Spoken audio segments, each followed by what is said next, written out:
أعوذ بالله من الشيطان الرجيم.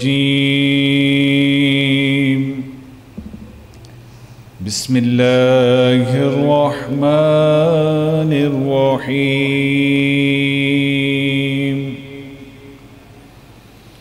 قل هو الله أحد الله الصمد قل هو الله أحد لله الصمد لم يلد ولم يولد ولم يكن له كفوا أحد. صدق اللہ العظیم.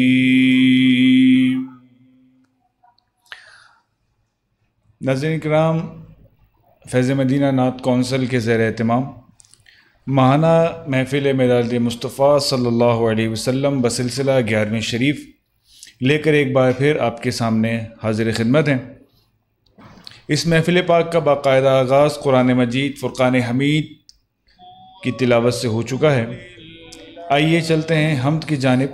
ہمارے ساتھ تشریف فرما ہیں فیض مدینہ نعت کونسل کے بہت ہی دیرینہ ساتھی، دیرینہ رکن جناب محمد زید صابری صاحب. السلام علیکم. وعلیکم السلام. زید بھائی کیسے ہیں؟ آپ کے خیریت سے؟ الحمدللہ. آپ کو بہت بہت مبارک ہو. ایک بار پھر آپ کو حاضری کا شرف حاصل ہوا اس محفل پاک 11ویں شریف کے اندر. تو میں چاہوں گا کہ حمد باری تعالیٰ عز و جل سے اس محفل پاک کو آپ آگے لے کے چلیں. صلی اللہ علیہ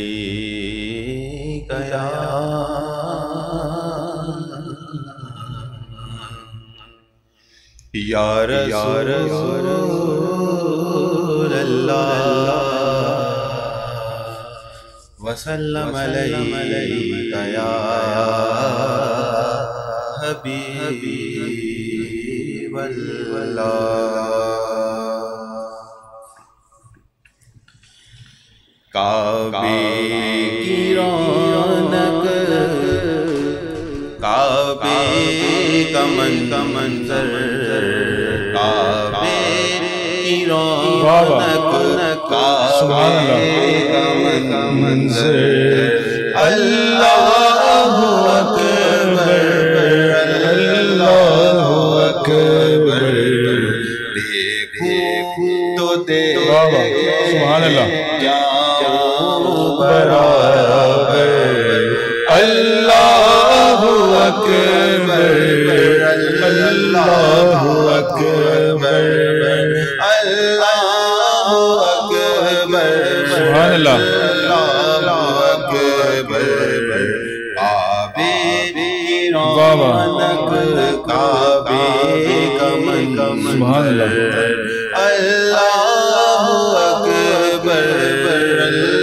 اللہ اکبر سبحان اللہ. حیرت سے خود کو کبھی دیکھتا ہوں اور دیکھتا ہوں کبھی میں حرم کو. حیرت سے خود کو کبھی دیکھتا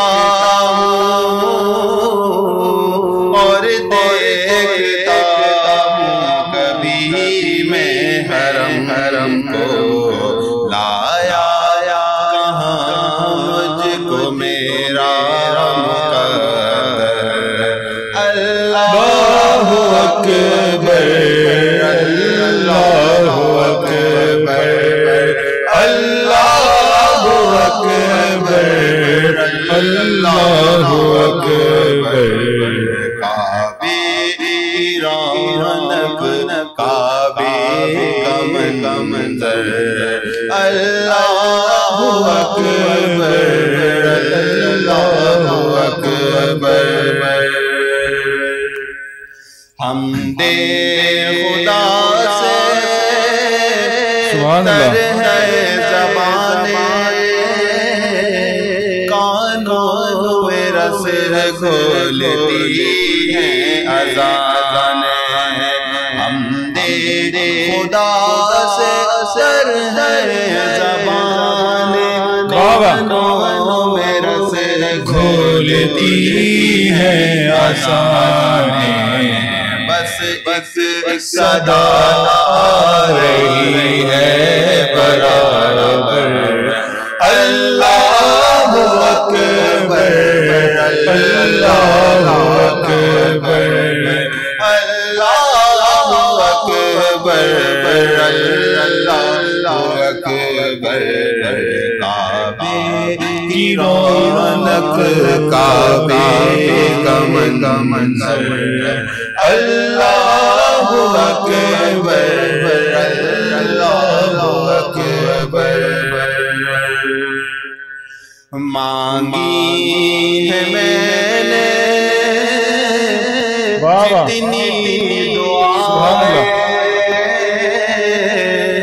منظور ہوں گی مقبول ہوں گی مانگی ہے میں نے جتنی دعائیں مقبول ہوں گی منظور ہوں گی میزاب رحمت ہے میرے سر پر اللہ اکبر اللہ اکبر اللہ اکبر اللہ اکبر کعبے کی رونق کعبے کا منظر اللہ اکبر اللہ اکبر تیرے کرم کیا بات مولا تیرے کرم کی کیا بات مولا تیرے کرم کی کیا بات مولا تیرے حرم کی کیا بات مولا کر دے آنا مقدر اللہ اکبر اللہ اکبر اللہ اکبر اللہ اکبر کعبے کی رونق کعبے کا منظر اللہ اکبر اللہ اکبر یاد آ گئی جب اپنی خطائیں مقبول ہوں گی منظور ہوں گی یاد آ گئی جب اپنی خطائیں اشکوں میں ڈلنے لگی جائیں رویا غلاف کعبہ پکڑ کر اللہ اکبر اللہ اکبر اللہ اکبر کعبے کی رونق کعبے کا منظر اللہ اکبر اللہ اکبر کعبے کے اوپر سے جاتے نہیں سبحان اللہ کسی کو ادب یہ سکھاتے نہیں ہیں کعبے کے اوپر سے جاتے نہیں ہیں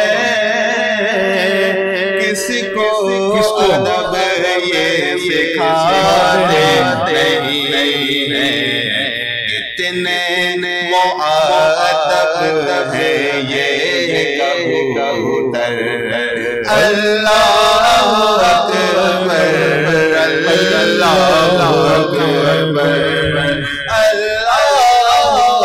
اکبر اللہ اکبر کعبے رونق کعبے کا منظر اللہ اکبر اللہ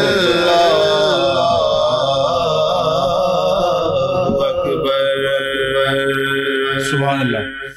ماشاءاللہ بہت خوبصورت انداز میں آپ نے بہت خوبصورت کلام پیش فرمایا. اللہ تبارک و تعالیٰ آپ کی حاضری قبول فرمائے. ناظرین کرام، میں آپ کے ساتھ ایک حدیث پاک شیئر کرتا چلوں.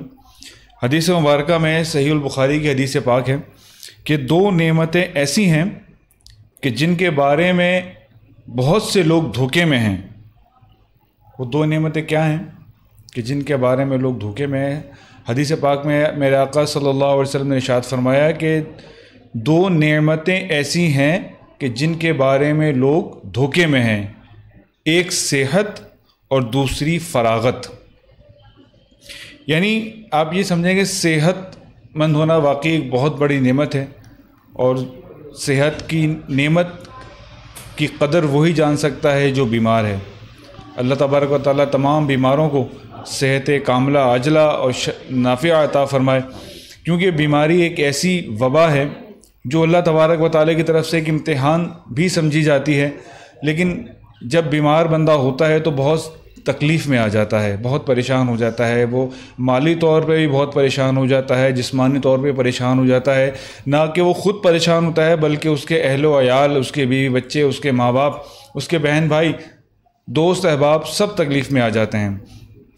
تو ہمیں چاہیے کہ بیماری سے پہلے صحت و غنیمت جانیں اور اللہ تبارک و تعالیٰ کی خوب خوب عبادتوں میں اپنا وقت گزاریں. پیارے آقا صلی اللہ علیہ وسلم پر خوب کثرت کے ساتھ درود پاک پڑھیں کہ یہی عبادات، یہی ریاضات بروز حشر ہمارے کام آئیں گی. اور دوسری ناظرین کرام، جو پیارے آقا صلی اللہ علیہ وسلم نے نعمت کا ذکر فرمایا وہ ہے فراغت. یقیناً فارغ انسان وقت کو برباد کرتا ہے، وقت کو ضائع کرتا ہے. اور جو شخص اتنا مصروف ہوتا ہے کہ جسے اپنے وقت پہ کھانا کھانے کا بھی وقت نہیں ملتا، تو ایسا شخص بھی محروم رہتا ہے فراغت کے لیے کہ وہ کچھ وقت اپنے اہل و عیال کے ساتھ گزارے، کچھ وقت اپنے دوستوں کے ساتھ گزارے، کچھ وقت وہ اپنے لیے گزارے. تو دونوں میں بیلنس کر کے چلنا ہے. صحت بھی اچھی رکھنی ہے اور صحت مند رہنے کے ساتھ ساتھ ہمیں اپنی صحت کو اللہ تبارک و تعالیٰ کی رضا والے کاموں میں صرف کرنا ہے. اور اگر فارغ ہیں تو فارغ کے اندر درود پاک پڑھیں، پیارے آقا صلی اللہ علیہ وسلم پر کثرت سے درود پاک پڑھیں، قرآن پاک کی تلاوت کریں، اللہ کا ذکر کریں، کہ انشاءاللہ کہ یہی وہ اعمال ہیں جو ہمارے لیے ہماری قبر میں بھی ہمارے آسانی کا سبب بنیں گے اور ہمارے لیے آخرت کے اندر بھی ہمیں بہت آسانی پیدا فرمائیں گے. ناظرین کرام، چلتے ہیں، پروگرام کو آگے بڑھاتے ہیں. میں ملتمس ہوں زید صابری صاحب سے کہ ایک نعت کے چند اشعار اگر آپ پیش فرمائیں.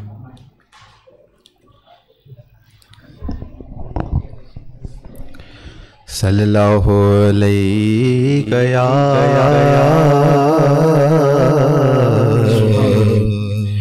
یا رسول اللہ وسلم علیہ یا حبیب اللہ. میری الفت مدینے سے یوں ہی نہیں، میری الفت مدینے سے یوں ہی نہیں، میرے آقا کا روضہ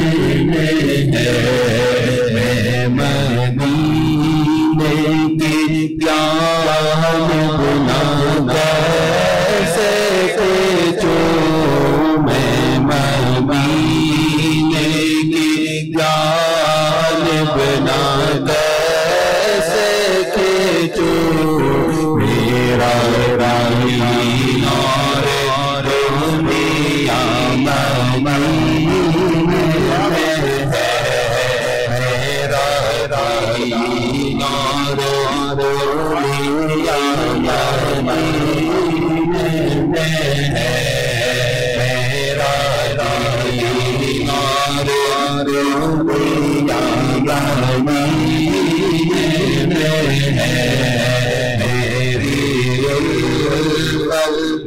مدینے سے یوں ہی نہیں میرے آقا کا روضہ مدینے میں ہے میرے آقا کا روضہ مدینے میں ہے عرش اعظم سے جسی بڑی شان ہے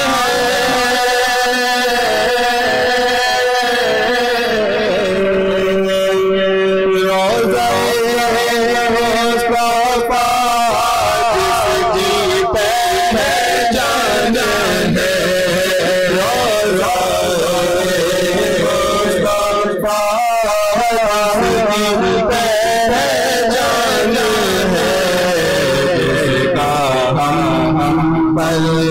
اللہ جس کا ہم اللہ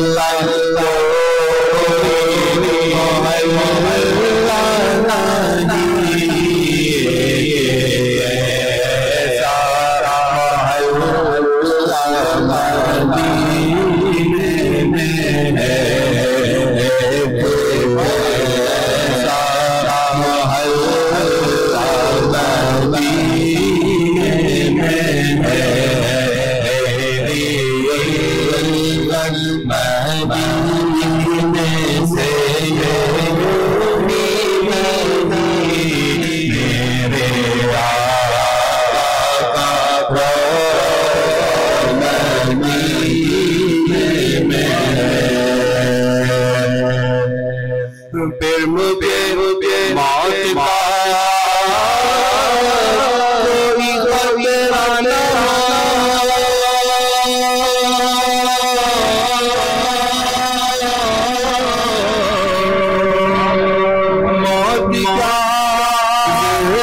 کوئی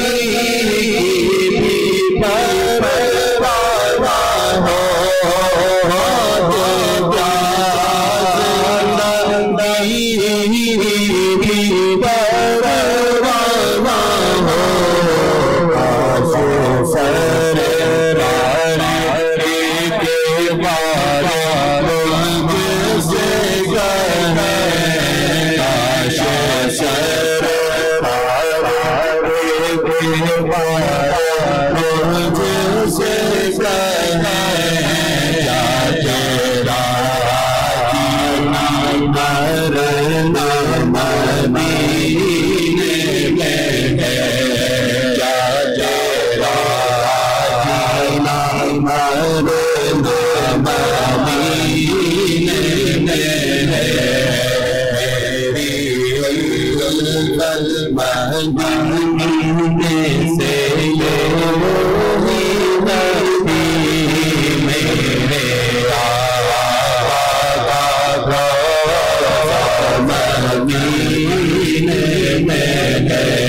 ماشاءاللہ بہت خوبصورت کلام کا انتخاب ماشاءاللہ دونوں کلام زید بھائی آپ نے بہت خوبصورت انداز میں پڑھے. میں بہت شکر گزار ہوں آپ کی تشریف آوری کا. آپ نے قیمتی اوقات میں سے ہمارے لیے وقت نکالا. انشاءاللہ آپ کو اگلی محفل میں پھر دعوت دیں گے اور آپ کو تکلیف دیں گے. اللہ تبارک و تعالیٰ آپ کے لہن میں آپ کے آواز میں مزید برکتیں پیدا فرمائیں. السلام علیکم. ناظرین کرام جیسا کہ آپ کو معلوم ہے کہ ہر ماہ کی 11 تاریخ کو یہ محفل میلاد مصطفیٰ بسلسلہ 11ویں شریف زیر نگرانی فیض مدینہ نعت کونسل کے بانی و چیئرمین الحاج محمد شاہ رخ قادری صاحب کی نگرانی میں یہ محفل نعت سجائی جاتی ہے، اور اس محفل کے اندر ہمارے بہت سارے مہمان گرامی تشریف لاتے ہیں، بہت خوبصورت پڑھنے والے، بہت خوبصورت انداز سے گفتگو کرنے والے افراد، بہت ایسی شخصیات تشریف لاتی ہیں جو حلقہ نعت سے بہت ہی پرانی وابستہ ہیں اور بہت ہی محنت کے ساتھ شعبہ نعت میں کام کر رہی ہیں۔ انہی مہمانوں میں سے، انہی شخصیات میں سے ہمارے ساتھ آج تشریف فرما ہیں جناب اشرف رشید صاحب۔ میں مختصر سا تعارف آپ کے سامنے ان کا پیش کرتا چلوں۔ ماشاءاللہ آپ نقیب محفل ہیں، بہت خوبصورت انداز میں، بہت خوبصورت لحن میں نقابت فرماتے ہیں۔ سرکار علیہ الصلوۃ والسلام کی محافل کو بہت ہی پرجوش طریقے سے، بہت ہی ولولہ انگیز طریقے سے اپنی صلاحیتوں کا استعمال کرتے ہوئے سرکار علیہ الصلوۃ والسلام کی محفل میں اپنی صلاحیتیں پیش کرتے ہیں۔ اس کے علاوہ میں آپ کو بیک گراؤنڈ میں کچھ بتاتا چلوں، یہ ماشاءاللہ انہوں نے اپنے کالج کے زمانے میں، جب یہ کالج میں پڑھا کرتے تھے، وہاں بحث و مباحثے میں اول، دوم اور سوم انعام بھی ماشاءاللہ انہوں نے جیتے ہیں۔ ماشاءاللہ اتنی گراں قدر شخصیت ہے، ہمارے ساتھ تشریف فرما ہیں۔ میں آپ کے ساتھ تعارف کراتا چلوں جناب اشرف رشید صاحب کا۔ السلام علیکم۔ وعلیکم السلام۔ کیسے آپ خیریت سے ہیں؟ میں نے کچھ غلطی تو نہیں کی آپ کے اس تعارف میں؟ آپ نے بھرپور اظہار محبت کیا، بہت شکریہ۔ ماشاءاللہ آپ کا بہت گہرا شغف ہے نعت کے ساتھ، محافل نعت کے ساتھ، اور آپ تقریباً 2 دہائیوں سے محافل نعت کی خدمت کرتے تھے، 3 دہائیوں سے ماشاءاللہ۔ اچھا وہ آپ نے میری اصلاح فرما دی۔ تو آپ کو ہم نے یہاں دعوت دی، آپ ماشاءاللہ اپنی قیمتی اوقات میں سے تشریف نکال کے یہاں تشریف لائے، اس کے لیے ہم آپ کا بہت شکریہ ادا کرتے ہیں، اور فیض مدینہ نعت کونسل کی پوری ٹیم کی جانب سے میں آپ کا بہت ممنون اور مشکور ہوں۔ بہت شکریہ۔ آپ سے جانیں گے انشاءاللہ محافل نعت کے حوالے سے۔ تو میں تو سب سے پہلے آپ سے یہ جاننا چاہوں گا کہ آپ کی محفل نعت اور شعبہ نعت سے وابستگی کب سے ہوئی؟ سب سے پہلے تو میں بہت ممنون ہوں آپ کا، آپ نے بڑی محبت سے تعارف کرایا، اور اس کے ساتھ ہی ہمارے بہت ہی دیرینہ دوست اور اس محفل کے روح رواں اور فیض مدینہ نعت کونسل کے سرپرست اعلیٰ جناب محترم شاہ رخ قادری صاحب، جو کہ ایک وطن عزیز کے اور عالم اسلام کے ایک بڑی معتبر اور خوبصورت آواز بھی ہے۔ اور نعت خوانی سے ہٹ کے جو چیز مجھے ان کی متاثر کرتی ہے کہ اس وقت سینکڑوں ہزاروں نعت خواں جو ہیں وہ آقا کی مدحت میں مصروف ہیں، لیکن وہ اپنے ایک مخصوص دائرے کار میں ہیں۔ مگر شاہ رخ صاحب کی یہ عقیدت ہے کہ یہ بیک وقت کئی محاذوں پر اپنی عقیدتوں کا اظہار کر رہے ہیں، نوجوانوں کی ٹریننگ بھی کر رہے ہیں، نعت خوانوں کو آگے بڑھانے کا فریضہ بھی انجام دے رہے ہیں۔ سلسلہ قادریہ کے تحت اب کراچی سے بڑھ کر ان کا سلسلہ حیدرآباد تک جا پہنچا ہے، اور یہ کسی نعت خواں کے تقوی کا امتحان لینا ہو تو اسے کہیں کہ فجر کے بعد محفل ہے ماشاءاللہ۔ تو یہ ماشاءاللہ اس تقوی کے معیار پر بھی بہت ہے، تجربے والی بات کی ہے آپ نے۔ جی بالکل۔ تو یہ ماشاءاللہ تقوی کے اس معیار پر بھی ہے کہ کوئی ان سے کہے کہ اتوار کو محفل ہے اور فجر کے بعد ہے، ہفتے کی رات گزرنے کے بعد نعت خواں جو ہوتا ہے کہ عالم ارواح میں ہوتا ہے۔ تو لیکن یہ ماشاءاللہ عالم دنیا میں ہوتے ہیں، بیدار ہوتے ہیں اور سب کو بیدار رکھتے ہیں ماشاءاللہ۔ اور پھر صرف نعت خوانی ہی نہیں بلکہ درود شریف کا ختم، مختلف ذکر اذکار کی محفلیں۔ تو میں اس کوشش پر اور زندگی کے اس طرز عمل پر ان کو اور ان کی پوری ٹیم کو کہ ماشاءاللہ ان کے رفقار میں جانتا ہوں جتنے بھی دوست ہیں ہمارے، ابھی نعت پڑھ رہے تھے، زید صاحب ہے، ریحان صاحب ہے، اور جتنے بھی ان کے ساتھی ہیں، سب کو مبارکباد پیش کرتا ہوں کہ سب اس کاررواں میں نہ صرف ان کے ہم سفر ہیں بلکہ شانہ بشانہ ہیں ماشاءاللہ۔ اللہ تبارک و تعالیٰ یہ جذبہ انہیں تو عطا ہو گیا ہے، اللہ تعالیٰ تمام ثنا خانوں کو عطا فرما دے اور سب فجر کے بعد محفلیں کرے تو یقیناً چراغ سے چراغ چلیں گے۔ آپ نے سوال پوچھا کہ نعت خوانی میں آنے کا، تو بچپن سے ہی نعت سے رغبت تھی اور صرف محفلوں میں جایا کرتے تھے۔ مجھے یاد ہے کہ 85 میں جب کل پاکستان محفل نعت کی بڑی ہم نے شہرت سنی تھی، اور یہ شہرت جو تھی بغدادی مسجد میں ایک محفل ہوتی تھی علامہ سید محمد ریاض الدین سہروردی صاحب، اور اس کی ایک تاریخ فکس ہوتی تھی 22 مارچ، جو آج بھی فکس ہے۔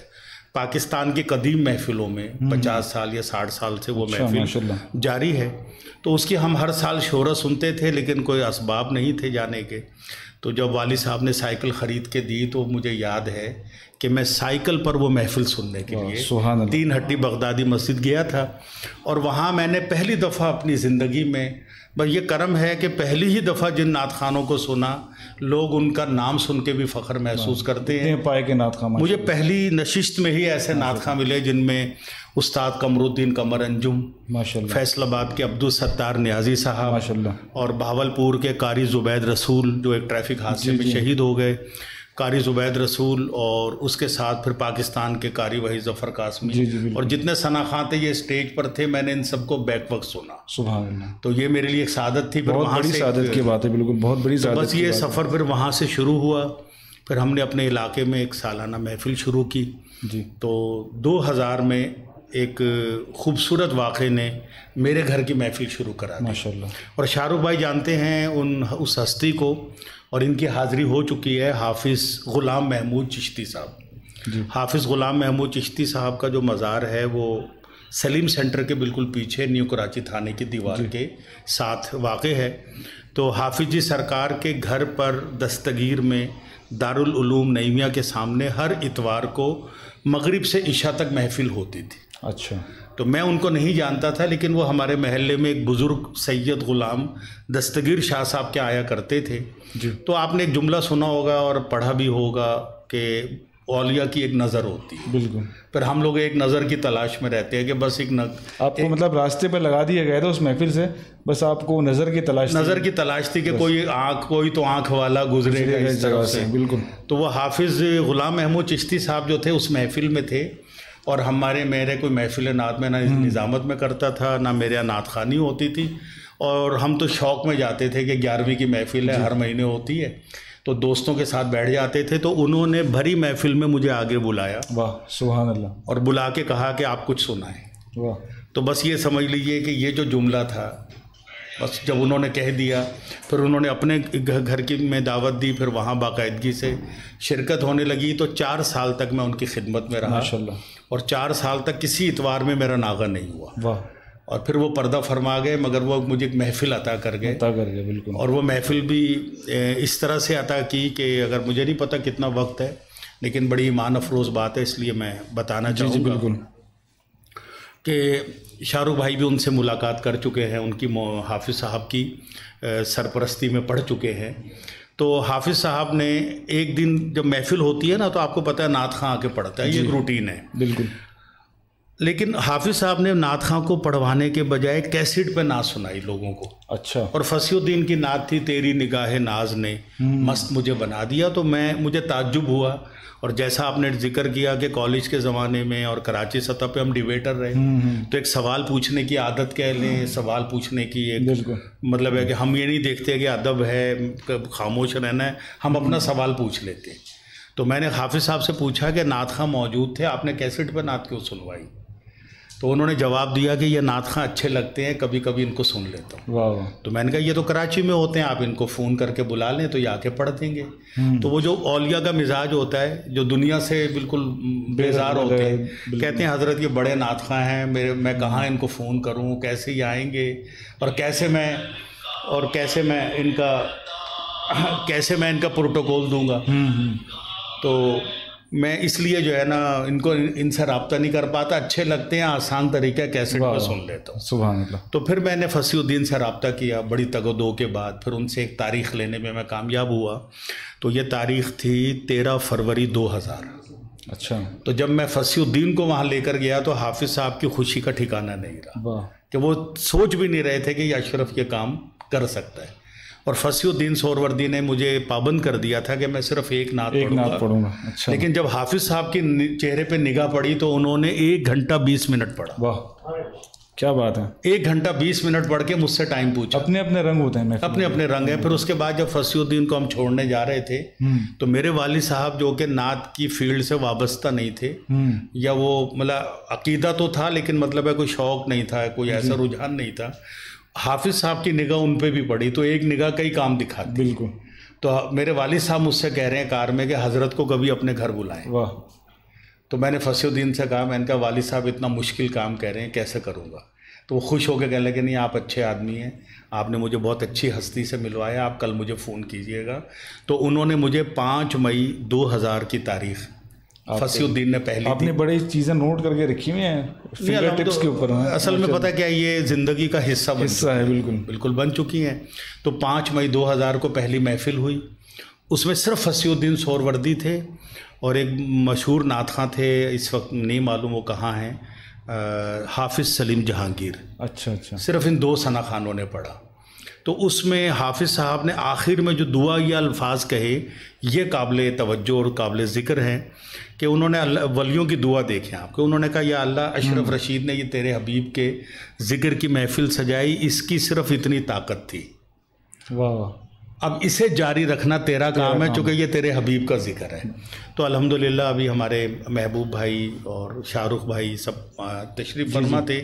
ابھی 31 جنوری 2021 کو جی الحمدللہ 23ویں سالانہ محفل. ماشاءاللہ ماشاءاللہ. بہت خوبصورت, بہت خوبصورت. آپ نے اپنا تعارف اپنی زبان سے پیش فرمایا, آپ نے اپنی اتنی پرانی اور خوبصورت یادیں پیش فرمائی کہ جن کو سن کے مطلب ایک روح میں تازگی سی محسوس ہونے لگتی ہے. الحمدللہ ماشاءاللہ. بہت ہی جید نعت خوان ہے حضرات کے ساتھ اور علماء کرام کے ساتھ آپ کا اٹھنا بیٹھنا رہا ہے اور ابھی تک ماشاءاللہ یہ سلسلہ جاری ہے. تو میں آج کے دور کے حوالے سے آپ سے یہ سوال کرنا چاہوں گا کہ نعت خوانی کا رنگ کیا ہونا چاہیے؟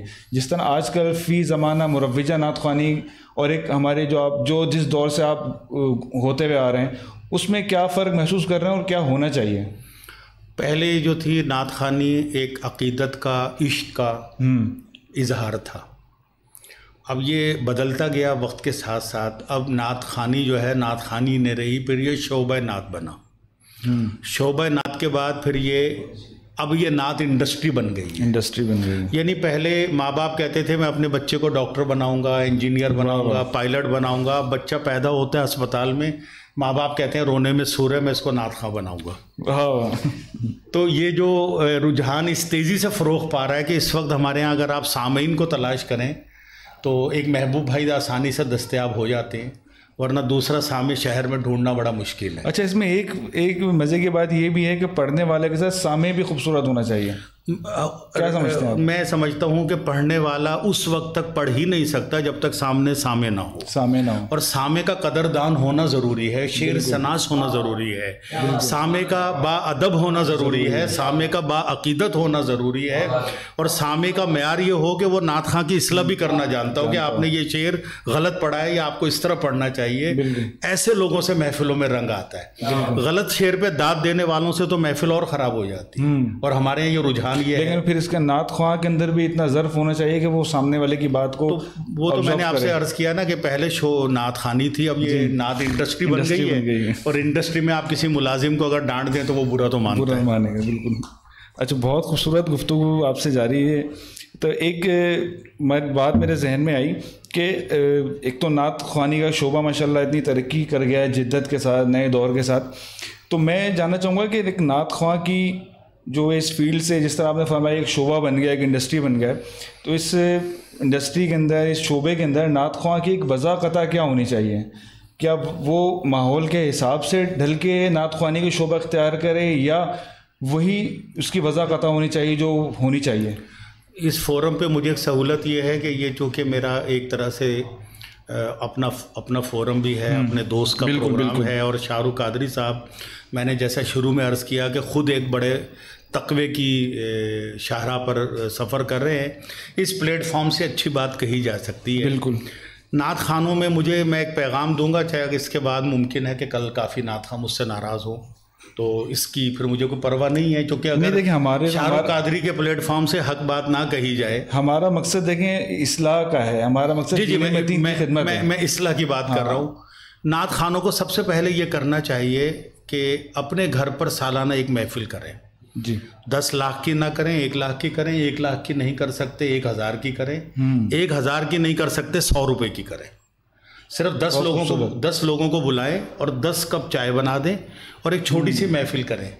میں نام لیے بغیر کہوں گا، صرف شرح بتا دیتا ہوں. 95% نعت خواں جو 40 سال سے وابستہ ہیں اپنے گھر پر آج تک ان کو ایک محفل کی سعادت نصیب نہیں. اس کا مطلب یہ ہوا کہ رب یہ کہہ رہا ہے کہ میں تمہیں عطا تو کروں گا، میں تو رب ہوں، تمہیں وہ جذبہ نہیں دوں گا کہ تم میرے محبوب پہ خرچ کرو کیونکہ تمہاری نیت میں خلاص نہیں ہے. تو میں اس بات پہ بڑا افسوس کرتا ہوں کہ یہ نعت خواں جب نقیبان محفل نعت خواں جب محفلوں میں جاتے ہیں سب سے پہلے میزبان کو اتنی مبارکباد دیتے ہیں کہ ساری رحمتیں، ساری برکتیں، سارا نور تو آج آپ کے گھر میں، تو خود اس نور کا جو ہے فیض کیوں نہیں حاصل کرتے؟ اپنے والد کے ایصال ثواب کے لیے کریں. ہمیں سب کو نہ مجمع لگائیں، مائک بھی نہ لگائیں، کھانا بھی نہ پکائیں، کمرے میں 10 آدمیوں کی محفل 200-300 روپے کی تو کر سکتے ہیں نا. بالکل بالکل. لیکن یہ جذبہ نہیں ہے تو اس کا اخلاص بھی ہونا ضروری ہے. وہی نا، اخلاص جب نعت خواں کا اپنے گھر سے اخلاص نہیں ہوگا، بالکل صحیح کہا. تو باقی جو پھر بازار میں وہ جو کچھ کہہ رہا ہے وہ لفاظی کہلاتی ہے. بالکل صحیح. پھر وہ خلوص کا پیغام نہیں ہوتا، پھر وہ تو اس کے ایک رسمی جملے ہیں، دل کی آواز نہیں. بالکل. اچھا میں یہ جاننا چاہوں گا کہ آپ کی جو نقابت کا سلسلہ ہے وہ کہاں سے جڑا؟ پہلی بات تو یہ ہے کہ نقابت کا سلسلہ نعت میں تو میرا بہت کم ریش ہو رہا ہے جی. یعنی نعت میں اگر میں اپنی نظامت کو دیکھتا ہوں تو یہ کوئی 20% یا 15% ہے. اچھا. مطلب یہ نہیں ہے کہ شرح کم ہے، لیکن جو میری نظامت کا سفر ہے وہ نعت کے علاوہ جو سوشل تقریبات میں ہے وہ بہت زیادہ ہے. بالکل. اور نعت میں ہم تھوڑے سے لمیٹڈ ہو جاتے. ظاہری بات ہے ہمیں ایک اسلوب پہ، ادب کے دائرے میں، ایک پروگرام کے فارمیٹ پہ ہی بات کرنی ہے، نعت خواں کو دعوت دینی ہے، علماء کرام کو القابات کے ساتھ بلانا ہے اور لنگر کا اعلان کرتے ہیں. بالکل. تلاوت سے شروع ہوتا ہے ہمارا اعلان اور لنگر پہ ختم ہو جاتا ہے. تو ہماری نظامت مکمل ہوتی ہے، تو اس میں گنجائش نہیں ہوتی کوئی بات کہنے کی. لیکن پھر بھی شہریار قدوسی میں ان کے ساتھ میری بہت قربت رہی، تو وہ کہیں نہ کہیں اپنے دل کی بات کہنے کی گنجائش نکال لیتے تھے. تو وہ کچھ ہمارے اندر بھی ہے کہ ہم جب مائک پہ بیٹھتے ہیں تو یہ نہیں کہ میں صرف شاہ رخ کے پروگرام میں یہ بات کہہ رہا ہوں، احباب گواہ، میں جہاں محفل میں بیٹھتا ہوں ایک پیغام دے کے اٹھتا ہوں. ماشاءاللہ. اس سے یہ ہوا کہ میرے حاسدین میں، مخالفین کی تعداد میں اضافہ ہوا، لیکن اس سے زیادہ میری نیکیوں میں اضافہ. لیکن جہاں نفرت کرنے والے ہوتے ہیں وہاں محبت کرنے والے. ہاں، لیکن میرا ضمیر اور دل مطمئن ہے کہ میں نے یہاں پر ایک پیغام دیا اور حق بات کہی. اچھا، پھر دوسرا اصول یہ ہے کہ کوئی نعت خواں غلطی کرتا ہے یا کوئی زیادتی کرتا ہے، میں اس کو براہ راست فون کر کے اس کی اصلاح کرتا ہوں کہ یار آپ کا یہ طریقہ کار ٹھیک نہیں تھا. یہ بات میں مائک پہ نہیں کہتا، لیکن اس کو فون پہ یا علیحدگی میں ضرور آگاہ کرتا ہوں. اس لحاظ سے لوگوں نے مجھے منہ پھٹ اور کافی بے باک اس طرح کے القابات سے بھی نوازا، لیکن اس کی پرواہ نہیں ہے. لیکن آپ جو بات کہہ رہے ہیں وہ یہ ہے کہ جو ہماری سوشل تقریبات میں نے کی نا اپنے یونیورسٹی کے دور میں، کالج کے دور میں، اس میں الحمدللہ کہ آج میں یہ بات کہوں گا کہ کوئی نقیب محفل یا نعت خواں اگر مائک پہ بیٹھ جائے تو وہ اسے اپنے لیے مطلب کہ میں فلاں چینل سے وابستہ ہوں تو وہ ایک اعزاز ہے، میں نے فلاں چینل پہ ریکارڈنگ کرائی وہ ایک اعزاز ہے. یہ اس وقت کی بات ہے کہ جب پاکستان ٹیلی ویژن کے علاوہ کوئی چینل نہیں تھا. تو یہ میں بلکہ شاہ رخ صاحب کے بل میں لانا چاہوں گا کہ یہ بات میرے لیے الحمدللہ بڑی سعادت کی ہے کہ 95 میں یہ چینل سب آئے ہیں 2002 کے بعد. پہلا چینل جیو آیا تھا 2002 میں، پھر رفتہ رفتہ انڈین چینل آتے تھے، اس کے بعد پھر یہ جب پاکستانی چینل میں جیو لانچ ہوا، پھر دوسرے چینل کوئی 2002 سے پھر یہ سلسلہ شروع ہوا.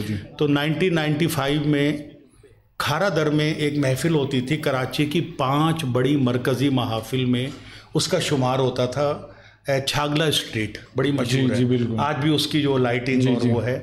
تو چھاگلا اسٹریٹ پہ ایک پروگرام تھا، تو مجھے ہمارے سینئر ثناء میرے بڑے محسن اور محترم الحاج صدیق اسماعیل صاحب نے مجھے دعوت دی. میں ان کے گھر پہنچا، مجھے نہیں پتا تھا وہ کہاں لے جاتے، وہ عموماً اپنے گھر بلا لیتے تھے. اچھا. اور پھر اپنے ساتھ گاڑی میں کسی پروگرام میں، ڈیفینس میں، کلفٹن میں، کہیں پہ بھی لے جاتے تھے. تو مجھے نہیں پتا تھا کہ چھاگلا اسٹریٹ کا پروگرام ہے. تو جب میں چھاگلا اسٹریٹ پہنچا تو صدیق اسماعیل کے گھر کھانا کھایا، وہاں سے پھر میں قاری وحید ظفر بھی وہیں پہلے سے تشریف فرما تھے. میں قاری وحید ظفر اور صدیق اسماعیل 2 گلی پیچھے چھاگلا اسٹریٹ گئے. تو اتنا بڑا پروگرام تھا کہ میں یہ سوچ رہا تھا کہ اگر مجھے نیچے بیٹھنے کی اجازت مل گئی دری پہ تو یہ میرے لیے بڑی سعادت کی بات ہوگی. تو صدیق اسماعیل نے میرا تعارف کرایا. آفتاب عظیم صاحب ہوتے تھے جی. سید آفتاب عظیم پی ٹی وی کے سینئر پروڈیوسر.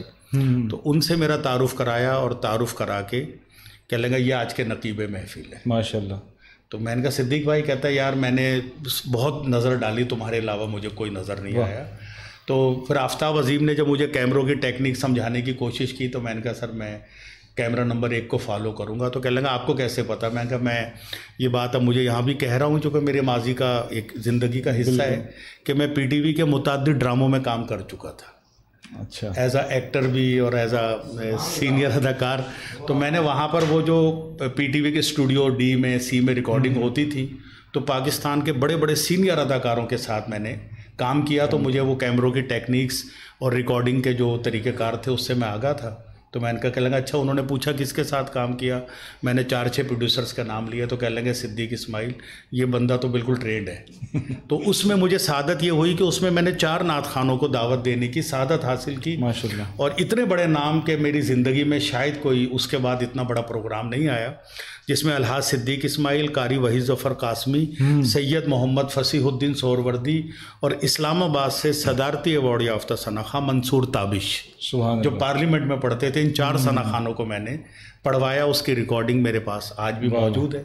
تو بس یہ اس کے علاوہ جو مین میرا رہا اس میں ایک ایڈورٹائزنگ ایجنسی تھی اورینٹ ایس ایچ ہاشمی صاحب کی. اس سے جب میں وابستہ ہوا تو میں نے اس پلیٹ فارم سے اسلام آباد میں, کوئٹہ میں, لاہور آواری ٹاور میں, کراچی کے متعدد 5 اسٹار ہوٹلوں میں جو میں نے نظامت کی, وہ بڑے بڑے پروگرام ہوتے تھے کمپنیز کے. اس میں جو الحمدللہ مہمان ہوتے تھے اس میں صدر پاکستان سے لے کر اسپیکر قومی اسمبلی, وزیر اعلیٰ, گورنر اور ڈاکٹر عبدالقدیر خان, آرمی کے بریگیڈیئرز, ان کے ساتھ میں نے سینکڑوں اور ہزاروں پروگرام کیے. ماشاءاللہ. اس کے بعد پھر میں نعت کی. اللہ تبارک و تعالیٰ آپ کو مزید برکتیں اور رحمتیں عطا فرمائے. میں آپ کی موجودگی کا فائدہ اٹھاتے ہوئے آپ سے ریکویسٹ کروں گا کہ آپ 2 اشعار اگر کسی نعت کے ہمیں سنا دیں. یہ تو میرے لیے سعادت کی بات ہے. ظاہر ہے کہ اشعار ہی سے وابستگی ہے اور یہی ہماری زندگی ہے. تو لیکن میں ترنم میں تو نہیں پیش کروں گا, جیسے آپ کو لفظ میں کروں گا جیسے آپ کو آسانی ہو. ترنم میں تو کچھ جی ماشاء اللہ کچھ اشعار ہیں جس میں شاعر نے سوال پوچھا ہے. جی. اچھا, ہر مصرے میں ایک سوال ہے اور دوسرے مصرے میں جواب ہے. واہ واہ. اور یہ بڑا خوبصورت ان کا ایک انداز ہے کہ جب سوال اتنا آسان ہے کہ جب آپ مصرع سنتے ہیں تو آپ کا دل جو ہے از خود اس کا جواب دیتا ہے کہ کتنا خوبصورت سوال ہے. تو شاعر پہلا سوال پوچھ رہا ہے کہ تذکرہ صبح و شام کس کا ہے. واہ واہ. تذکرہ صبح و شام کس کا ہے, کس کا ہے, یہ آذانوں میں نام کس کا ہے. تذکرہ صبح و شام کس کا ہے, یہ آذانوں میں نام کس کا ہے. اچھا, جس کو سن کے درود پڑھتے ہیں, واہ, جس کو سن کے درود پڑھتے ہیں, تم ہی بتاؤ وہ نام کس کا ہے. واہ, جس کو سن کے درود پڑھتے ہیں, تم ہی بتاؤ وہ نام کس کا ہے. اور کیوں نہ شاہوں سے ہو سوا بلال, کیوں نہ شاہوں سے ہو سوا بلال, کس کا بندہ اور غلام کس کا ہے.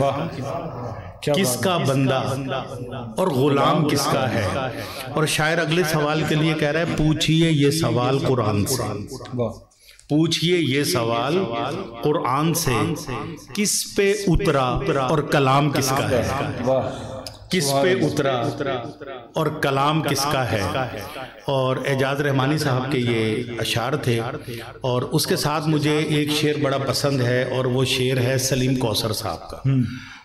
یقیناً مجھے خالد محمود, خالد نقشبندی, اقبال عظیم, ادیب رائے پوری, ان کے بہت سارے اشعار یاد ہیں, لیکن یہ شعر جو مجھے پسند ہے اس کی وجہ یہ ہے کہ یہ میں علمی اور ادبی بات فیض مدینہ نعت کونسل کے پلیٹ فارم سے ان سیکھنے والوں کے لیے بھی بتاؤں گا کہ نعت اگر کوئی براہ راست لکھتا ہے تو وہ نعت گو کہلاتا ہے, صاحب اسلوب نہیں کہلاتا. بالکل, نعت گو ہے لیکن مطلب ہے اس کے شعری تقاضوں سے آگاہ نہیں ہے، لیکن اگر کوئی غزل چھوڑ کے نعت کی طرف آتا ہے تو وہ صاحب اسلوب کہلاتا ہے۔ سبی رحمانی نے کہا کہ میں غزل سے دور آیا جب سے یہ شعور آیا، نعت مصطفیٰ لکھنا آبرو قلم کی ہے۔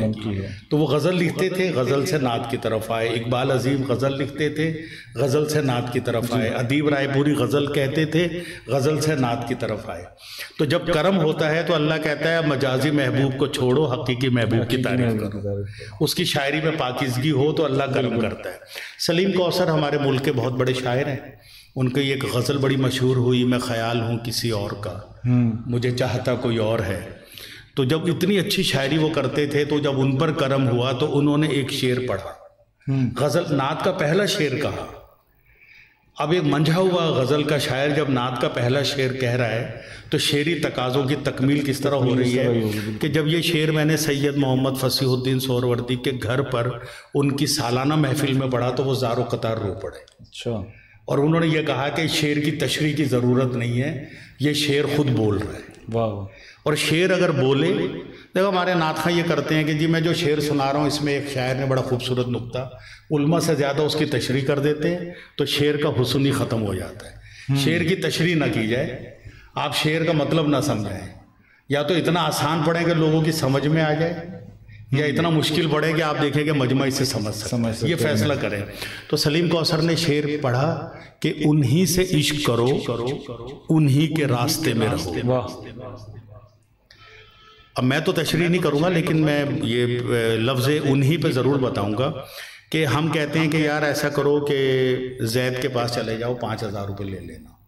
اگر زید گھر پہ نہ ملے تو شاہ رخ بھائی کے پاس چلے جانا، ان سے 5,000 لے لینا۔ شاہ رخ بھائی نہ ملے تو پھر فلاں کے پاس چلے جانا۔ ان میں گنجائش ہے جی، انہی میں آخری ہے، بند کر دیا اس کو، بس صرف انہی کے پاس جاؤ، بالکل کہیں جانے کی ضرورت نہیں۔ تو آقا کے در کے علاوہ تو ہمیں کہاں کون سا در ہے؟ بالکل۔ تو اس لیے شاعر نے لفظ انہی استعمال کیا کہ انہی سے عشق کرو، انہی کے راستے میں رہو، درود پڑھتے رہو اور رابطے میں رہو۔ واہ واہ، سبحان اللہ۔ انہی سے عشق کرو، انہی کے راستے میں رہو، درود پڑھتے رہو اور رابطے میں رہو۔ اور میں اپنی نظامت میں حضرت یہ بھی کوشش کرتا ہوں کہ جب اشعار پڑھوں تو وہ کیفیات کے اور واردات قلبی کے اشعار نہ ہوں۔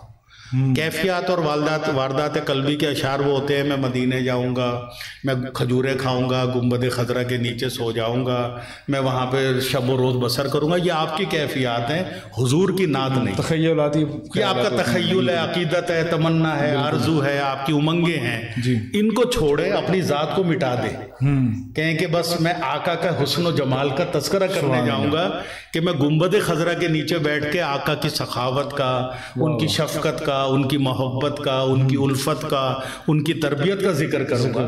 تو یہ نعت ہے۔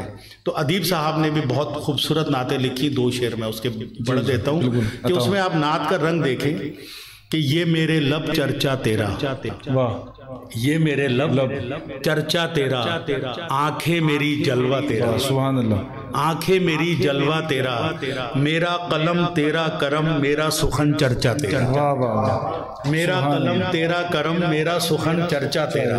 اب نعت کا خالص رنگ کہ قطروں سے ماہ پارے بنے، قطروں سے ماہ پارے بنے، چھینٹے اڑے تارے بنے، ایک شب جو آب نور سے دھویا گیا تلوہ تیرا۔ یہ ہے خالص نعت کا، خالص نعت، بالکل۔ اور پھر ہمارے شاہ رخ بھائی ایک نعت پڑھتے ہیں اعلیٰ حضرت کی کہ چمن طیبہ میں سنبل جو سنوارے گئے۔ آپ یہ دیکھیے اس کے تمام الفاظ پوری خالص نعت ہے۔ تو نعت کا یہ رنگ ہونا چاہیے، ایک ایک لفظ کے اندر حضور کا وصف ہے، ایک ایک لفظ کے اندر حضور کا وصف ہے۔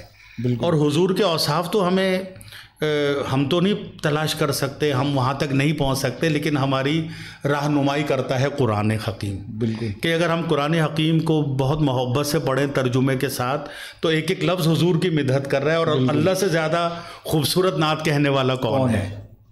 کہ سائم چشتی نے کہا کہ یا محمد محمد میں کہتا رہا، نور کے موتیوں کی لڑی بن گئی، آیتوں سے ملاتا رہا آیتیں، پھر جو دیکھا تو نعت نبی بن گئی۔ ماشاء اللہ، آپ نے بہت سحر حاصل گفتگو فرمائی اور بہت خوبصورت نعت کے اشعار ہمیں سنائے۔ میں مختصراً آپ سے ایک سوال کا جواب چاہوں گا کہ ہمارے معاشرے کے اندر اصلاح کرنے والے کو تنقید کی نظر سے کیوں دیکھا جاتا ہے؟ ایسا کیوں دیکھا جاتا ہے کہ کوئی کسی کی اصلاح کرنا چاہتا ہے، کوئی صحیح بات اس کو سمجھانا چاہے تو وہ وقتی طور پہ تو سمجھ جاتا ہے، لیکن پیچھے کسی کے ساتھ مل کے اس کے ساتھ تنقید کرتا ہے، اس کے پیچھے کچھ بات کرتا ہے؟ تو میں چاہوں گا مختصراً آپ اس کے اوپر تھوڑی سی روشنی ڈالیں۔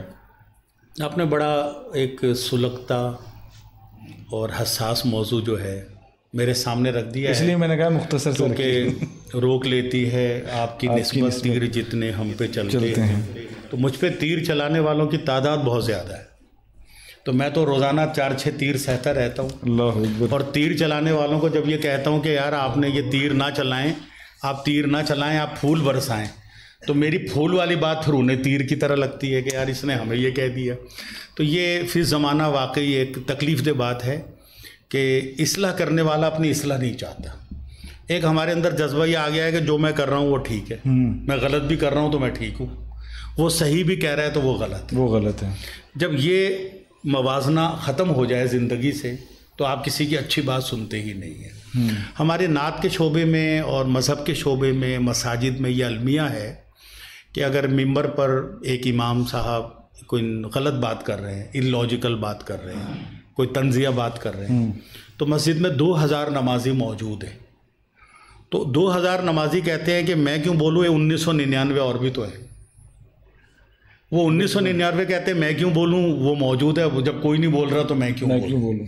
لیکن علامہ رضا ثاقب مصطفائی صاحب کی ایک بیان کردہ حدیث کا ایک جملہ جو ہے آپ کے سوال کا بڑا بھرپور جواب ہے، اگر اسے سمجھ لیا جائے تو ہم میں خوف خدا بھی پیدا ہوگا اور حق بات کہنے کا حوصلہ بھی پیدا ہوگا، چونکہ میں کوڈ اس لیے کر رہا ہوں کہ وہ ہمارے اہل سنت کے بہت ہی معتبر عالم دین ہیں۔ انہوں نے یہ فرمایا کہ 2 شخص اگر کسی معاملے پہ جھگڑ رہے ہوں، کسی ایشو پہ، اور تیسرا شخص وہاں سے گزرے اور وہ کچھ نہ بولے اور خاموشی سے گزر جائے، تو قیامت کے دن اس سے سخت باز پرس کی جائے گی۔ اللہ اکبر۔ تو وہ شخص کہے گا کہ یا اللہ میرا تو کوئی معاملہ تھا ہی نہیں، جھگڑا تو ان دونوں کا تھا۔ تو اللہ کہے گا تم جانتے تھے ایک حق پر تھا اور ایک حق پر نہیں تھا، تم نے یہ بات کیوں نہیں کہی؟ واہ واہ، اللہ اکبر۔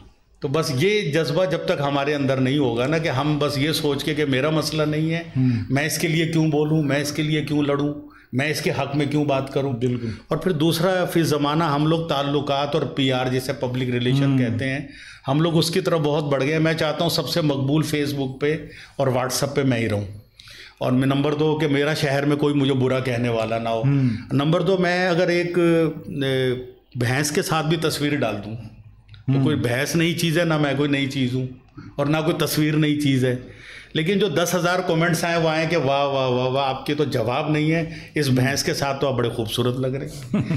تو وہ لوگ یہ چاہتے ہیں کہ پھر کومنٹس کرنے والا اس تصویر پر بھی ایسے کومنٹس کرے، اور اگر ایک نے یہ کہہ دیا کہ بھائی اس کی کیا ضرورت تھی، یار ایک تو اس کو دیکھو، یہ ہر وقت ہی میرے پیچھے پڑا رہتا ہے، اس سے میری بحث سے حسد ہے۔ بالکل، ماشاء اللہ، بہت ہی خوبصورت اور بہت سحر حاصل گفتگو فرما رہے تھے جناب اشرف رشید صاحب۔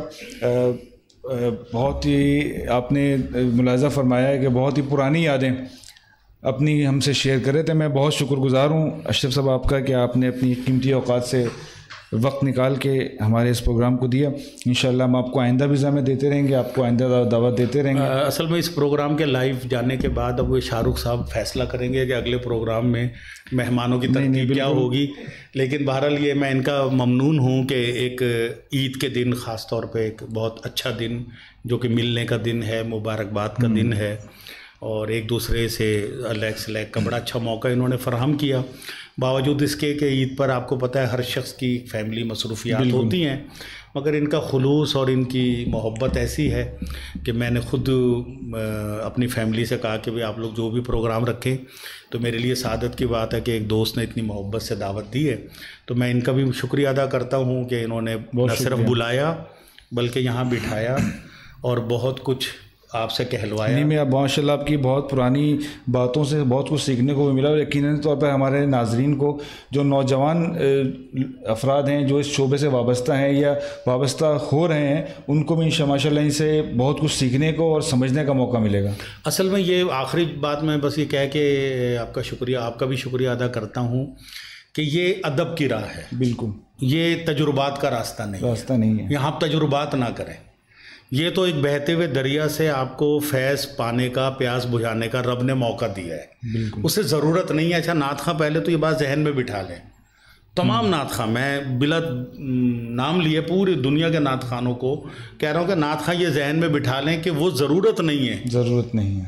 اللہ کو ضرورت نہیں ہے، وہ اپنے محبوب کی مدحت کے لیے کافی ہے. لیکن اس نے آپ کو اگر یہ سعادت عطا کی ہے تو یہ اس رب کا آپ پر کرم ہے کہ اس نے آپ کو سارے راستوں سے ہٹا کے اپنے محبوب کی مدحت کی راہ پہ لگایا ہے. تو یہاں پر آپ اپنے لباس سے، اپنی شہرت سے، اپنی فیس بک سے، اپنے واٹس اپ سے، اپنی اداؤں سے، اپنے طرز عمل سے آپ یہ ظاہر نہ کریں کہ آپ کو اس شعبے کی ضرورت ہے. کیونکہ وہ رب جو ہے جب رسی کھینچتا ہے تو پھر وہ کورونا وائرس بھی بھیج دیتا ہے، پھر وہ کوئی وبا بھیج دیتا ہے، پھر وہ جب بند کرتا ہے تو وہ حرم کے دروازے بھی بند کر دیتا ہے کہ جاؤ، مجھے ضرورت نہیں ہے، میرے فرشتے کافی ہیں طواف کے لیے اور میرے حبیب پہ درود بھیجنے کے لیے. ہم تو تمہیں موقع دیتے تھے. تو بس یہ چیزیں اگر ہماری سمجھ میں آ جائے تو ہماری محفلیں بھی بہتر ہو جائیں، ہماری زندگی بھی بہتر ہو جائے، ہمارے رویے بھی بہتر ہو جائیں. ماشاءاللہ. آپ کے بھی بہت خوبصورت سوالات تھے، آپ نے بھی بہت استقامت سے، صبر سے، تحمل سے جوابات سنے اور مسکرا کے سنے. بہت شکریہ آپ کا بہت بہت شکریہ ادا کرنا چاہوں گا. ناظرین کرام، ہمارے ساتھ موجود تھے شہر کراچی کے بہت خوبصورت نقیب محفل، بہت خوبصورت گفتگو کرنے والے. یقیناً طور پہ آپ نے ان کی گفتگو سے اندازہ لگا لیا ہوگا کہ کتنی با اثر اور باروب شخصیت ہے جو ہماری ساتھ تشریف فرما تھے.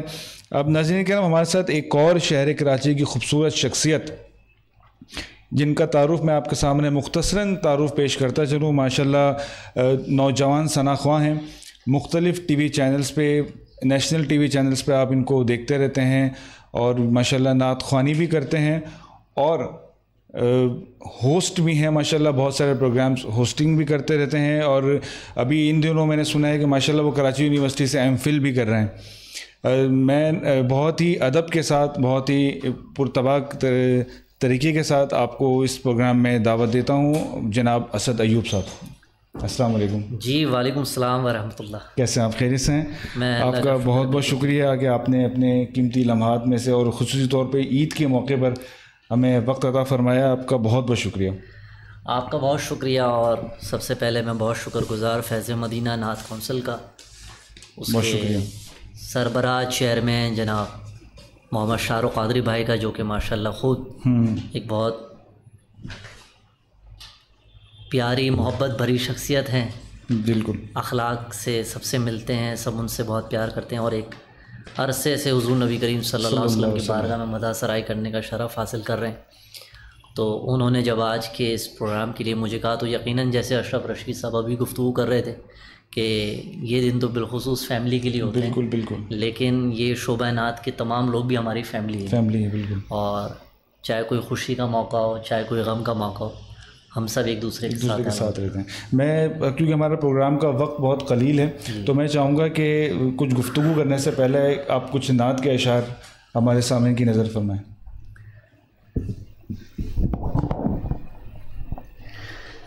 صلی اللہ علی محمد صلی اللہ علیہ وسلم، صلی اللہ علی محمد صلی اللہ علیہ وسلم. وہ نبی جو میرا بھلا کرے،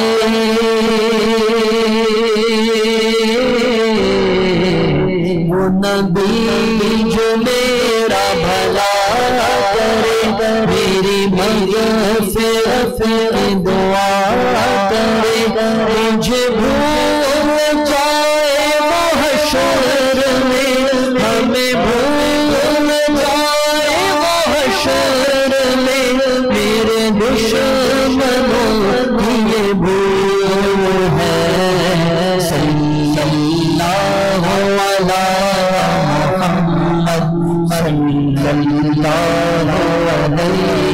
وسلم صلی اللہ علی محمد صلی اللہ علیہ وسلم.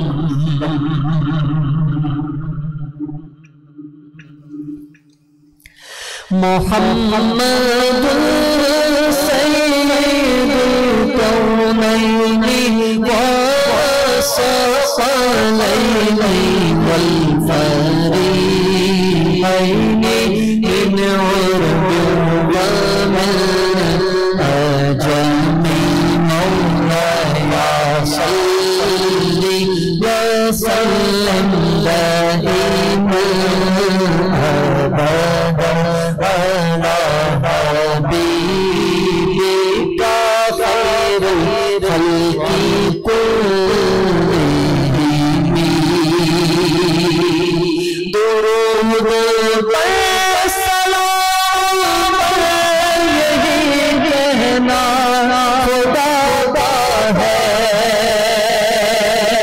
خدا کی بات جو ہے مرتبہ صلی علیہ ہے. وہی سردار عالم ہے. وہی غمخوار امت ہے. وہی تو حشر کے میدان میں سب کی شفاعت ہے. شفاعت کے لیے سب کی نظر ان پر لگی. نبی ہو الحبیب العزیز جا شفاعتہ مولا من الاحوال مطمئن. مولاي صلی وسلم دائما ابدا على حبيبك خير الخلق كلهم.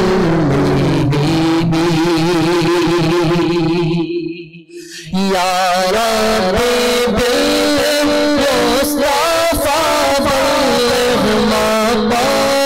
مقاصدنا. يا ربي بالمصطفى بلغ مقاصدنا.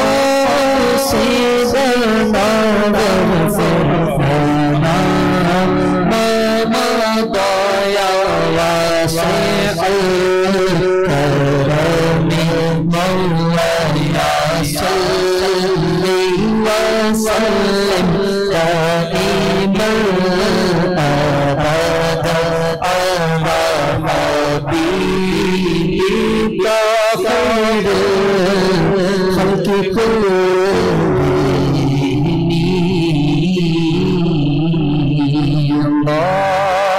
اللهم صل وسلم وبارك على سيدنا ومولانا محمد وبارك وسلم عليه. بہت خوبصورت کلام کا انتخاب آپ نے کیا. یہ بزرگان دین کے کلام اسد بھائی ہوتے بھی ہی ایسے ہیں کہ جن کو سن کر جن کو پڑھ کر ایک کیفیت سی بن جاتی ہے. تو آپ کو زیادہ تر کن شعرائے کرام کے اور جو نعت کے کلام ہیں آپ کا انتخاب کیا رہتا ہے؟ اصل میں حضرت بات یہ ہے کہ عموماً ہماری جن ثنا خانوں میں تربیت ہوئی اور جن محفلوں میں ہم بچپن سے جاتے رہے تو میں نے جو چیزیں دیکھیں جو سینئرز کا طریقہ تھا اسی کو فالو کیا. اور عموماً کوشش یہی ہوتی ہے کہ جب محفل نعت میں انسان جائے تو سامع جو سننے والے ہوتے ہیں ان کی بھی خواہش یہ ہوتی ہے کہ وہ مشہور زمانہ کلام مقبول بارگاہ کلام جو کئی دہائیوں سے لوگ سنتے چلے آ رہے ہیں کوشش کرتے ہیں کہ لوگ خواہش ہوتی ہے کہ وہی کلام سننے کو ملیں. تو اب جیسے قصیدہ بردہ شریف حضرت شیخ امام بصیری علیہ رحمہ کا یہ کلام، پھر مولانا عبد الرحمن جامی رحمۃ اللہ علیہ کے کلام، اعلیٰ حضرت امام اہل سنت احمد رضا خان بریلوی رحمۃ اللہ علیہ کے کلام. اب یہ جب اتنے بڑے بڑے شعراء ہیں اور ان کے ایسے ایسے معروف کلام ہیں تو کوشش تو ہماری پہلے یہی ہونی چاہیے کہ ہم انہی کے کلام کو ترجیح دیں، لیکن موجودہ دور میں بھی ماشاءاللہ بہت سارے شعراء کرام ہیں جو لکھ رہے ہیں ماشاءاللہ، اور لوگ ان کو پڑھ رہے ہیں ماشاءاللہ. بالکل. اچھا میں یہ جاننا چاہوں گا کہ آپ نے ماشاءاللہ اتنی کم عمری کے اندر جو آپ کی میں نے تھوڑی سی بایوگرافی پڑھنے کی کوشش کی، جاننے کی کوشش کی، تو اس حوالے سے مجھے پتہ چلے کہ ماشاءاللہ آپ ایم فل کر رہے ہیں ابھی. یہ بات درست ہے، چلیں اس بات کی تصدیق ہو گئی. اچھا ایم فل آپ کس شعبے میں کر رہے ہیں؟ اسلام کے حوالے اسلامک اسٹڈیز یا کسی اور شعبے میں آپ ایم فل کر رہے ہیں؟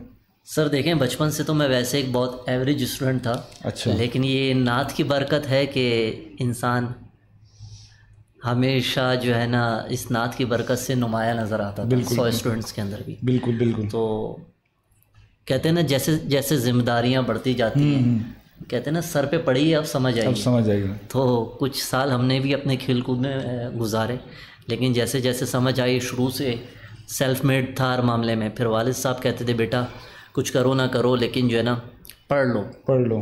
تو والد صاحب نے سب بہن بھائیوں کو گریجویٹ کروایا، ماسٹرز کروایا. میرا کچھ گیپ بھی آیا بیچ میں تعلیم کیا، لیکن یہ کہ وقتاً فوقتاً میں تعلیم سے جڑا رہا. پھر 2016 میں نے اللہ نے موقع دیا اسلامک اسٹڈیز میں ماسٹرز کیا کراچی یونیورسٹی سے ماشاءاللہ. پھر اس کے بعد 2 سال کا 3 سال کا پھر گیپ آیا. اچھا. پھر اساتذہ ملتے تھے کہ بیٹا کیا کر رہے ہو؟ سر ماسٹرز کر لیے. تو بول رہے تھے اب کیا کرو گے؟ ایم فل میں لیا. میں نے نہیں، شرمندہ ہو جاتا تھا کہ یار واقعی آگے پڑھنا چاہیے. تو بس وہ کچھ دوستوں کا ماحول ملا، اساتذہ سے جڑے رہے. تو ایم فل میں جامعہ کراچی سے اصول دین کے اندر کر رہا ہوں. اچھا ماشاءاللہ. جب ہم اسلامک لرننگ ڈپارٹمنٹ میں جاتے ہیں جامعہ کراچی میں یا کسی بھی جامعہ میں، تو آپ کو 3 فیکلٹیز ملتی ہیں: اسلامک اسٹڈیز، قرآن و سنہ اور اصول دین. تو اصول دین میں کر رہا ہوں الحمدللہ. میرا کورس ورک 1 سال کا الحمدللہ مکمل ہو چکا ہے. اچھا. تو اب خواہش یہ ہے کہ شعبہ نعت میں ہی کسی ایسے موضوع کا انتخاب کروں کہ جس میں آگے میں پی ایچ ڈی بھی رکھنے پڑیں گے انشاءاللہ. میرا جو یہ سال ہے اب وہ ہمیں اپنا تھیسس کے لیے موضوع کا انتخاب کرنا ہوگا. اچھا یہ میں جاننا چاہوں گا آپ نے اصول دین ہی کیوں چنا؟ اصل میں دیکھیں انسان کو وہ کرنا چاہیے جس کے لیے اس کا شوق ہو. جی. وہ نہیں کرنا چاہیے جس کا شوق نہیں ہے. شوق نہیں ہے بالکل. میرے بہت سارے دوست ہیں کہ کرکٹ بہت اچھی کھیلتے تھے لیکن انجینئر بن گئے. اچھا. آج بھی ان کا دل کرکٹ کی طرف رہتا. بینکر تھے انجینئرنگ پڑھنے لگے. علم کے لیے تو صحیح ہے، لیکن یہ ہے کہ میں جب انسان کہتے ہیں نا وقتاً فوقتاً سیکھتا رہتا ہے جی، تو انسان اپنی غلطیوں سے سیکھتا ہے. تو مجھے یہ شوق ہوتا تھا کہ میں جو کر سکتا ہوں نا، یا میں اپنے اندر جھانکتا تھا کہ مجھے یہ تمام 7 سبجیکٹس میں سے 9 سبجیکٹس میں سے کون سے سبجیکٹ اچھے لگتے ہیں جی، کہ جو مجھے پڑھنے میں مشکل نہیں لگتے. تو میں یہ نوٹ کرتا تھا مجھے انگریزی اور اسلامیات میں ایک میرا انٹرسٹ تھا، تو جس کے لیے مجھے مشکل پیش نہیں آتی تھی. 5-8 پیپر ہوتے نا تو انسان مشکلات کا شکار ہوتا ہے. یار اس پیپر میں بڑا مسئلہ ہے، اس کی تیاری مجھ سے نہیں ہوتی. تو اسلامیات اور انگریزی میں مجھے الحمدللہ کبھی مشکلات پیش نہیں آتی تھی. تو میں نے پھر اسلامیات کے شعبے کو ہی چنا. اور پھر ظاہر سی بات ہے بچپن سے ہی الحمدللہ ابو نے علماء، مشائخ، بزرگان دین، نعت خواں حضرات کی صحبت میں رکھا. تو ایک شوق ہوتا ہے کہ جو علماء اکرام سے ہم سنتے بھی رہتے ہیں ان کو ہم کتابوں میں یقینی طور پہ اس کے لیے جو آپ جس شعبے سے وابستہ ہیں اور جس شعبے کی آپ تعلیم حاصل کر رہے ہیں اس کے لیے اچھی سرپرستی ہونا بھی بہت ضروری ہے. اگر اچھی سرپرستی نہ ہو تو یقینی طور پہ اچھی سوچ نہیں ملے گی. صحیح بات ہے. اساتذہ کی تربیت بہت اہمیت کی حامل ہوتی ہے. اور دیکھیں کوئی بھی انسان ہوتا ہے نا اپنا ماحول خود بناتا ہے. بالکل. آپ یہ چاہیں کہ آپ صرف کہہ دیں کہ یار مجھے نعت خواں بننا ہے، میں صرف نعت خواں کی بات نہیں کر رہا. کسی بھی شعبے میں مستقل مزاجی درکار ہوتی ہے. بالکل. آپ یہ سوچیں کہ صرف میں نے کہہ دیا ہے نا آپ مجھے ٹی وی پہ پہنچا دیں، آپ میرا انٹرویو چھپا دیں، آپ مجھے یوٹیوب کے اس میں بلا لیں، ایسے نہیں ہوتا. آپ کو کسی بھی کام کرنے کے لیے تگ و دو کرنی پڑتی ہے، کوشش کرنی پڑتی ہے.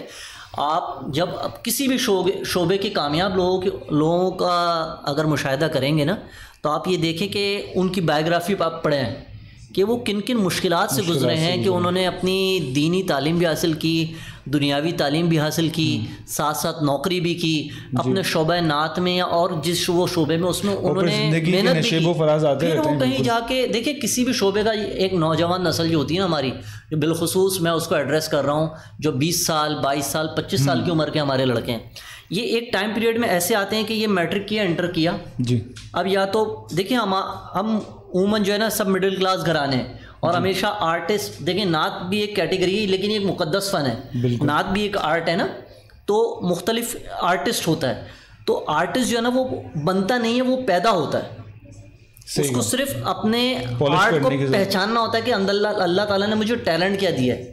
اب جب اللہ تعالیٰ نے آپ کو ٹیلنٹ دیا نا، آپ اس کو گروم کریں اپنے آپ کو، وہ کس طرح ہوگا؟ اپنے شعبے کے کامیاب ترین لوگوں کو دیکھیں، سینئرز کو دیکھیں، پھر جس طریقے سے انہوں نے محنت کی آپ اس محنت کو اپنا، صرف ان کی موجودہ زندگی کو نہ دیکھیں، ان کی پچھلی بہت ساری چیزوں کو دیکھیں کہ انہوں نے کامیابی حاصل کرنے کے لیے کیا محنت کری، جائز طریقے سے آپ وہ محنت کریں اللہ رب العزت، اور کسی بھی شعبے میں کم سے کم 10 سال آپ محنت کریں تو پھر کہیں جا کے آپ کو پتہ لگے گا کہ کہتے ہیں کہ صبر کا پھل میٹھا ہوتا ہے، بالکل ایسے، اور محنت کا پھل بھی میٹھا ہی ہوتا ہے، بالکل ایسے۔ ماشاء اللہ ناظرین کرام، آپ بہت خوبصورت گفتگو اسد ایوب کے صاحب کی ملاحظہ فرما رہے ہیں۔ یہاں میں چاہوں گا کہ آپ جیسے کہ ایک محفل نعت کا بھی سلسلہ ہے، تو آپ کچھ اور محفل نعت کے حوالے سے کوئی نعت کے کلام جو آپ کو اچھا لگتا ہو یا آپ اکثر پڑھتے ہوں وہ عطا فرمائیں۔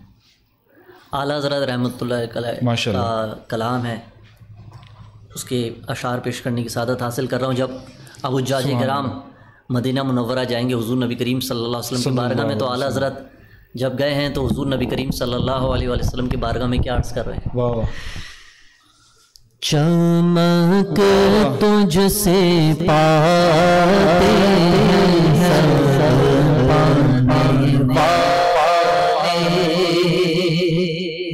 چمک تجھ سے پاتے ہیں سب بننے والے، میرا دل چمکا دے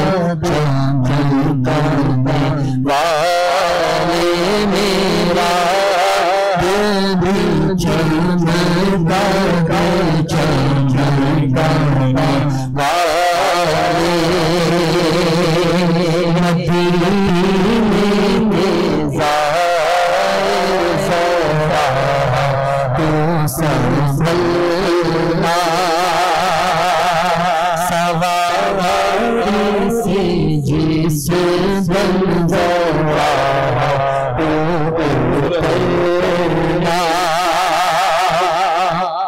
یہاں میرے مصطفیٰ کا گزرنا ہے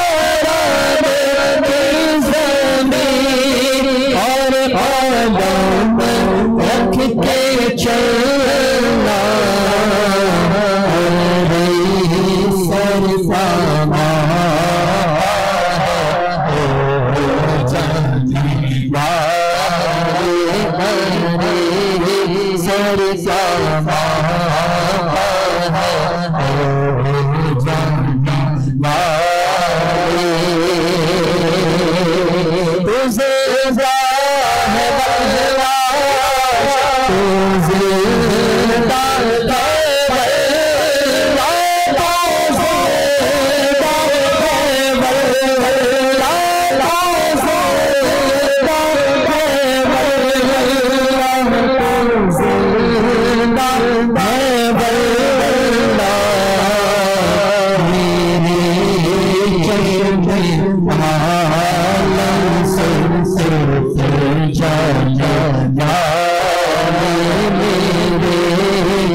رضانا سے دشمن ہے بلنا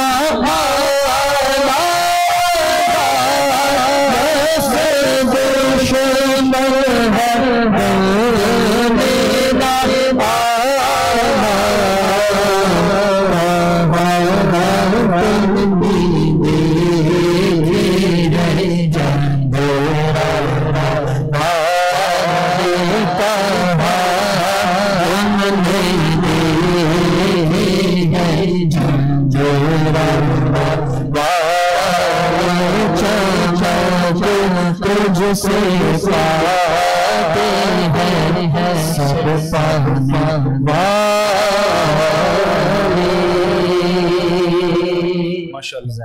ماشاء اللہ بہت خوبصورت کلام کا انتخاب اور بہت خوبصورت انداز بیان.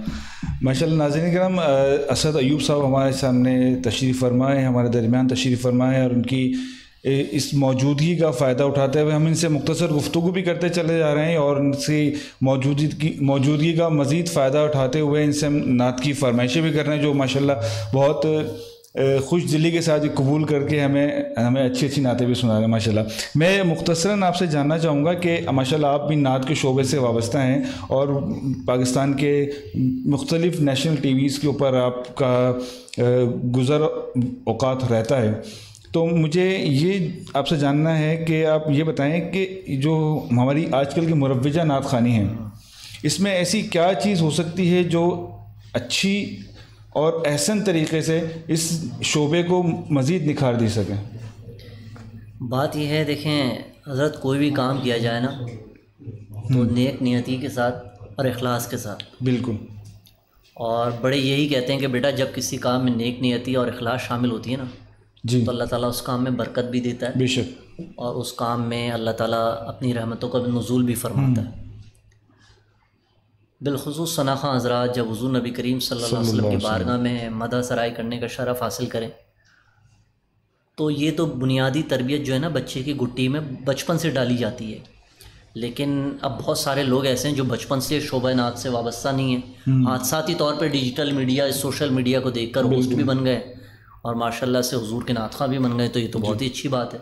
لیکن اب جب ماشاءاللہ آپ اس شعبے میں آ گئے ہیں تو کوشش کریں کہ جو دینی اعتبار سے جو معاملات ہیں، چاہے وہ روحانی اعتبار سے ہوں، چاہے وہ ظاہری اعتبار سے ہوں، اپنے آپ کو کم سے کم اس قابل بنائیں کہ جب حضور نبی کریم صلی اللہ علیہ وسلم کا آپ نام نامی لیں تو کوشش آپ یہ کریں کہ باوضو لیں. جب آپ باوضو ہو کر حضور نبی کریم صلی اللہ علیہ وآلہ وسلم کی بارگاہ میں مدح سرائی کرنے کا شرف حاصل کریں گے تو اللہ رب العزت آپ کے پڑھنے میں ایک ایسی تاثیر ڈال دے گا کہ سامعی کے دل میں بھی اور آپ کے قلب میں بھی اس نعت کا جو ہے نا اثر آپ کو محسوس ہوگا. یہ بات ہے. اور باوضو ہو کر حضور کی بارگاہ میں مدح سرائی کرنے کا شرف حاصل کریں. اللہ رب العزت دیکھیں جس شہرت کے پیچھے آپ بھاگ رہے ہیں نا، جب آپ اس شعبہ نعت میں آ گئے ہیں تو اللہ رب العزت آپ کو نعت کی برکت سے عزت بھی دے گا، شہرت بھی دے گا. اللہ تعالیٰ آپ کو دونوں جہانوں کی دولت سے بھی مالا مال فرمائے گا. بس بات یہ ہے کہ آپ نیک نیتی کے ساتھ اپنا کام کیے جائیں.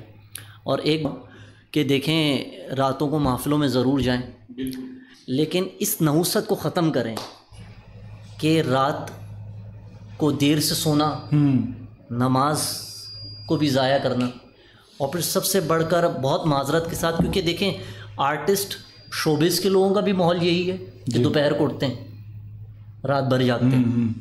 اب معذرت کے ساتھ ہمارے شعبہ نعت کے لوگوں کو بھی ہم ایسی دیکھتے ہیں کہ صبح سوتے ہیں اور بڑا فخر 3 بجے 4 بجے اٹھتے ہیں. میں نے دیکھا ہے بڑا فخر محسوس کرتے ہیں کہ میں پوری رات جاگا ہوں، میں نے پوری رات پروگرام کیے. دن کے کام میں اللہ تعالیٰ نے برکت رکھی ہے، آپ کے تعلیمی معاملات اس میں چلتے ہیں، آپ کی نوکری کے معاملات اس میں چلتے ہیں. اللہ تعالیٰ نے دن کے کام میں برکت رکھی ہے. لیکن افسوس یہ کہ پورا دن گزار دیتے ہیں. دیکھیں کووڈ جب آیا نا، کووڈ اس نے بہت سارے لوگوں کے نظام زندگی کو بالکل یکسر تبدیل کر دیا. 40 سال سے 30 سال سے لوگ جس شعبے میں تھے، آخر پتہ یہ چلا کہ کام بند ہے. آرٹسٹ تھا تو نہ پروگرام ہے اس کے پاس، نہ اور کوئی کام ہے.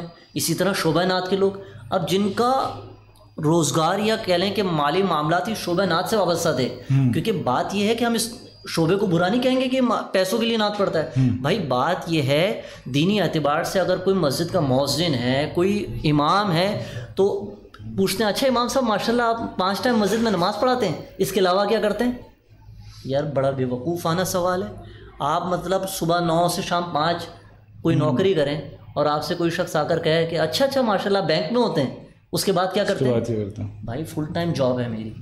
اسی طرح مختلف شعبہ نعت کے جو لوگ ہیں جب وہ مستقل شعبے میں رہتے ہیں, مثال کے طور پر آپ کے پاس اگر میں نوکری کر رہا ہوں, ایک دن مجھے کسی پروگرام میں جانا ہے, 2 دن کسی پروگرام میں جانا ہے, تیسرے دن کسی پروگرام میں جانا ہے, تو وہ جو آفیسر ہے نا, جو سی او ہوگا آپ کو, وہ کہے گا یار یا تو آپ اپنے شعبہ نعت میں نعت خوانی کر لیں, بالکل, یا تو آپ عزت سے نوکری کر لیں. تو بہت سارے ہمارے شعبہ نعت کے بھی ایسے لوگ ہیں جن کی زندگیاں اس شعبے میں گزر چکی ہیں, اور اللہ رب العزت نے جو ان کو عزت شہرت ایک مقام دیا ہے, ان کے لیے آسان نہیں ہے کسی نئے شعبے کو انتخاب کرنا اور وہاں پر کام کرنا. تو میری بھی درخواست یہ ہے ہمارے بہت سارے جو شعبہ نعت سے محبت کرنے والے لوگ ہیں کہ ان نعت خواں احباب کا بھی خیال رکھیں, علماء کا بھی خیال رکھیں, آپ جو مدارس میں دینی تعلیم حاصل کریں ان کے مالی معاملات کا بھی خیال رکھیں. آپ یقین کریں حضرت, ہمارے جامعہ کراچی میں, کیونکہ میں خود پڑھ رہا ہوں, تو میرے سامنے ہیں کتنے ہمارے مذہبی طبقات ایسے لوگ ہیں جنہوں نے ماشاءاللہ درس نظامی کیا ہوا ہے, وہ عالم دین بھی ہیں, اور ماشاءاللہ کراچی یونیورسٹی سے انہوں نے اپنا ایم فل بھی مکمل کر لیا ہے. لیکن ان کے پاس یونیورسٹی میں, یہ میں آپ کو سرکاری یونیورسٹی کی بات کر رہا ہوں, کسی پرائیویٹ یونیورسٹی کا نہیں بتا رہا, ان کے پاس 2.5 لاکھ 3 لاکھ 4 لاکھ روپے نہیں ہے کہ وہ اپنے پی ایچ ڈی کے جو مقالے ہیں اس کو جمع کرا سکیں. اللہ اکبر. پیسے نہیں ہیں ان کے پاس فیس دینے کے لیے, 1.5 لاکھ روپے ان کے پاس فیس نہیں ہے. ایم فل کی 50 55 60 ہزار روپے فیس کے پیسے نہیں ہیں. جب میں یونیورسٹی میں گیا تو ایک ٹیچر نے کہا کہ بھئی آپ شعبہ نعت کے بہت سارے لوگوں سے وابستہ ہیں, ہمارے کچھ ایسے طالب علم ہیں جو مسجد کے امام ہیں, ان کے ماشاءاللہ سے سارے معاملات پورے ہیں, صرف ان کے پاس پی ایچ ڈی کی فیس نہیں ہے جمع کرانے کی. ایسے لوگوں کو آپ کھنگالیں.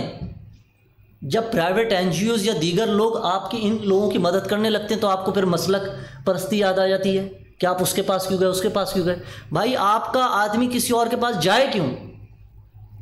آپ لاکھوں کروڑوں روپے کی فنڈنگ کر رہے ہیں دیگر معاملات میں, ان معاملات کو کون دیکھے گا؟ آپ ان کے لیے بھی تو کچھ ہیلپ کریں نا. آپ مجھے بتائیے کہ شعبہ نعت کے لوگوں کو اتنے عرصے سے, جب کرونا رہا 2 سال 1.5 سال ہو گئے ہمارے اس کرونا کو, کتنے لوگ ہمارے ایسے مخیر حضرات ہیں جنہوں نے شعبہ نعت کے لوگوں سے پوچھا ہو کہ یار پروگرامز نہیں ہیں, آپ کے معاملات نہیں چل رہے, آپ کے بچوں کی فیسز ہیں, آپ کے اور دیگر اخراجات کیسے چل رہے ہیں؟ آپ جب سنگرز حضرات 50 لاکھ روپے کانسرٹ کرنے مانگتے ہیں کہ اس ٹائم آپ کو غریب کی بیٹی کی شادی یاد نہیں آتی. لیکن اگر نعت خواں کسی کو آپ کو 5,000 کسی کو 10,000 روپے بھی دینے پڑے یا نعت خواں پیسے لیتے ہیں, بھائی کیا اس کی زندگی نہیں ہے کہ دوائی اس کو دکان والے فری میں دیتے ہیں کہ نہیں حضرت صاحب آپ تو ماشاءاللہ رات کو نعتیں پڑھتے ہیں, یہ آپ کو 1 پودری میری طرف سے فری ہے. بات یہ ہے ایسی باتیں نہیں ہیں. اپنے لوگوں کا خیال رکھیں, ایک دوسرے کے کام آئیں. اور ایک تسلیم رضا صاحب ہیں, میں ان کو سنتا بھی ہوں, بہت سارے اچھے موٹیویشنل اسپیکرز ہیں اور وہ بھی ہیں ماشاءاللہ, کہ آپ بس دینے والے بنے, بانٹنے والے بنے. جو چیز چاہتے ہیں اللہ تعالیٰ آپ کو دے, وہی آپ تقسیم کرنے لگ جائیں. بس اپنے لوگوں کو یہ کہوں گا کہ نعت خواں حضرات بھی محنت کریں, اپنی اکیڈمک کوالیفیکیشن پہ توجہ دیں اور اچھے شعبے میں رہیں, نعت بھی پڑھیں اور دنیاوی اعتبار سے کسی ادارے کا حصہ بنیں اور ملک و قوم کی بھی خدمت کریں. جی ناظرین کرام, بالکل جس طرح میں نے اس پروگرام کے آغاز میں ایک حدیث پاک آپ کے ساتھ شیئر کی تھی کہ بخاری شریف کی حدیث پاک ہے, حضور علیہ الصلوۃ والسلام نے ارشاد فرمایا کہ مومن دھوکے میں ہے, لوگ دھوکے میں ہیں اپنی 2 چیزوں کو لے کے, ایک صحت اور دوسری فراغت. تو یقیناً یہ بات ساری چیز دائرۂ کار کے اندر آ جاتی ہے. ایک افسوسناک خبر ہم آپ سے شیئر کرتے چلیں.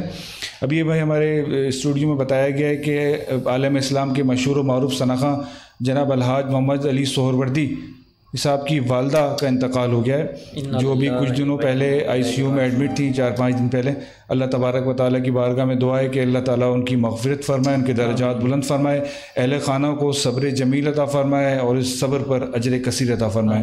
میں چاہوں گا آپ بھی ان کے لیے دعا فرما دیں اور ایک نعت کے چند اشعار پیش کر کے پھر آپ سے اجازت چاہیں گے, کیونکہ ہمارے پروگرام کا وقت بھی بہت ہی قلیل رہ گیا. خبر ابھی شام کو سوشل میڈیا پہ ہم دیکھ رہے تھے, آج شام کو ہی محمد علی سہروردی بھائی سے بات ہوئی تھی تو خیریت ہی پوچھ رہا تھا میں ان کی والدہ کی، تو انہوں نے کہا اسد بھائی دعا کریں، امی کی طبیعت ٹھیک نہیں ہے، ملٹیپل کچھ چیزیں ہو گئی ہیں جس کی وجہ سے خاصی پریشان ہیں ہم لوگ سب، اور آئی سی یو میں ہیں۔ جی جی، اور ابھی خبر آئی، اللہ رب العزت کی بارگاہ میں دعا اللہ ان کی مغفرت فرمائے۔ ایک مرتبہ جتنے ہمارے ویورز دیکھ رہے ہیں اور دیکھیں گے ان سب سے بھی درخواست ہے کہ آپ ایک مرتبہ سورہ فاتحہ اور 3 مرتبہ قل هو اللہ شریف پڑھ لیجئے اور حضور کی بارگاہ میں پیش کریں، ان کے وسیلے سے محمد علی بھائی کی والدہ کو پیش کریں۔ بسم اللہ الرحمن الرحیم، الفاتحہ۔ الحمد للہ رب العالمین۔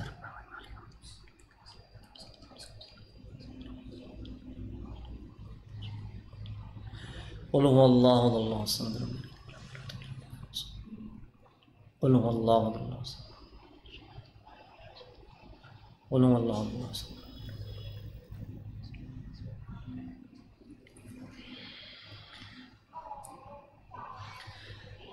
موت کی آغوش میں جب تھک کے سو جاتی ہے ماں، موت کی آغوش میں جب تھک کے سو جاتی ہے ماں، تب کہیں جا کر کے تھوڑا سا سکون پاتی ہے ماں، او ماں،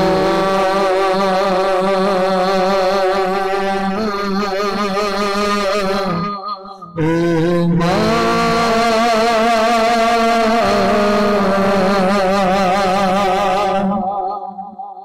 مانگتی ہی کچھ نہیں اپنے لیے اللہ سے، مانگتی ہی کچھ نہیں اپنے لیے اللہ سے،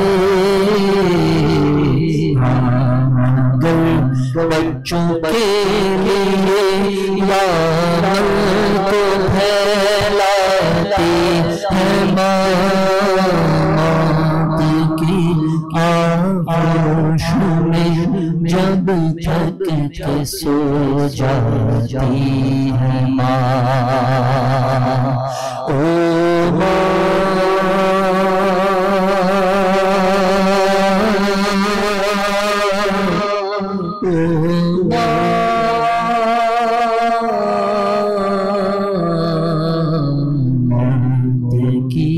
آغوش میں جب تھک کے سو جاتی ہے ماں۔ مجھے آج دوبارہ وہ دن یاد آ گیا کہ پچھلے سال یا 1.5 سال قبل میں اسی طریقے سے ایک نسبت فرینڈز کی لائف محفل نعت میں موجود تھا، اور ہمارے شاہ رخ قادری بھائی کی والدہ بہت علیل تھیں۔ جی جی، تو ہم رات کو اسی طرح حضور کی محفل میں تھے اور خبر آئی کہ شاہ رخ قادری بھائی کی والدہ کا انتقال ہو گیا ہے۔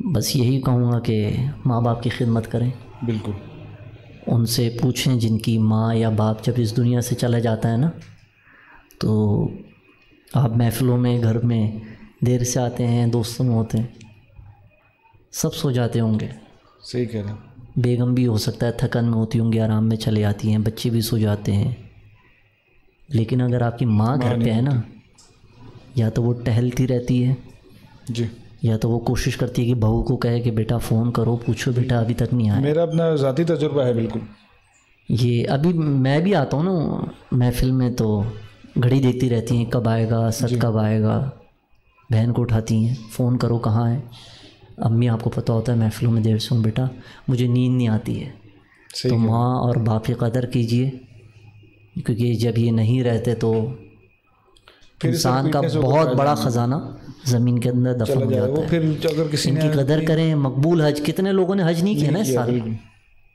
آپ اگر میری ابھی لائیو گفتگو سن رہے ہیں، ابھی دیکھ لیں، آپ اگر آپ کی امی آپ کے برابر میں بیٹھی ہوئی ہیں نا، آپ ابھی امی کو صرف کچھ نہ کریں، صرف محبت سے دیکھ لیں، اللہ آپ کی جھولی میں مقبول حج کا ثواب ڈال دے گا۔ جس باپ سے آپ بدتمیزی کر کے بیٹھے ہوئے نا اور بڑے فخر سے بتاتے ہیں گھر سے باہر جا کر، ابے آج ابا سے ہو گئی تھی بحث، ٹھیک ٹھاک سنا کر آ رہا ہوں، آج اماں کو تو میں نے ایسا جواب دیا، یہ آپ نے کوئی فخریہ کام نہیں کیا ہے۔ ماں باپ کوئی سنانے کے لیے ہوتے ہیں، ماں باپ سننے کے لیے ہوتے ہیں۔ باپ کی سنو تاکہ زمانہ تمہاری سنے، تو ماں باپ کی قدر کریں، ان سے پوچھیں جو قبرستانوں میں جاتے ہیں اور بالکل ماں باپ سے ملنے کے لیے قبرستان پہ جا کے فاتحہ خوانی کرتے ہیں۔ نعمت کی قدر کریں، وقت کم ہے، یہ گفتگو ایسا ہے کہ جتنی بات کی جائے کم ہے۔ میں فیض مدینہ نعت کونسل کا، آپ کا، سب کا بہت شکر گزار۔ اللہ تعالیٰ آپ سب کو برکتیں دے، اور اس فیض مدینہ نعت کونسل کے چینل کو آپ سبسکرائب بھی کریں۔ حضور نبی کریم صلی اللہ علیہ وسلم کے نعت خوانوں کو، علماء کو، بہت پیارے پیارے ہوسٹ ماشاءاللہ آپ جن کو دیکھتے رہیں گے، سنتے رہیں گے، اس فیض مدینہ نعت کونسل کو اپنے براڈ کاسٹ لسٹ میں جب یہ لائیو پروگرام آئے تو آپ سب سے شیئر کریں۔ اللہ آپ کو جزائے خیر دے۔ میں آپ کا بہت بہت شکر گزار ہوں ایک مرتبہ پھر اپنی جانب سے، اپنی FMNC کی ٹیم کی جانب سے۔ آپ اپنے اوقات میں سے اس عید والے دن تشریف لے کر آئے اور بہت ہی خوبصورت حاضری آپ نے پیش کی۔ اللہ تبارک و تعالیٰ آپ کے لہن میں، آپ کے سوز و گداز میں، آپ کی عمر میں، آپ کی ایمان میں مزید برکتیں، مزید برکتیں عطا فرمائے۔ ناظرین کرام، ایک خبر میں آپ سے اور یہاں شیئر کرتا چلوں۔ پچھلے دنوں ہمارے FMNC کے ممبر یاسین بھائی کے بھائی، بڑے بھائی محمد یعقوب صاحب کا بھی انتقال ہو گیا تھا۔ آج ان کا سوئم تھا، تو اللہ تبارک و تعالیٰ کی بارگاہ میں دعا ہے کہ اللہ تبارک و تعالیٰ تمام مسلمانوں کی مغفرت فرمائے، اور تمام جو اس دنیا سے چلے گئے اللہ تعالیٰ ان کے اہل و عیال کو صبر جمیل عطا فرمائے۔ آمین۔ ناظرین کرام، اب چلتے ہیں ہم اب پروگرام کے آخری حصے میں۔ میں ملتمس ہوں جناب فیض مدینہ نعت کونسل کے بانی و چیئرمین الحاج محمد شاہ رخ قادری صاحب سے کہ وہ منقبت کے چند اشعار پیش فرمائیں۔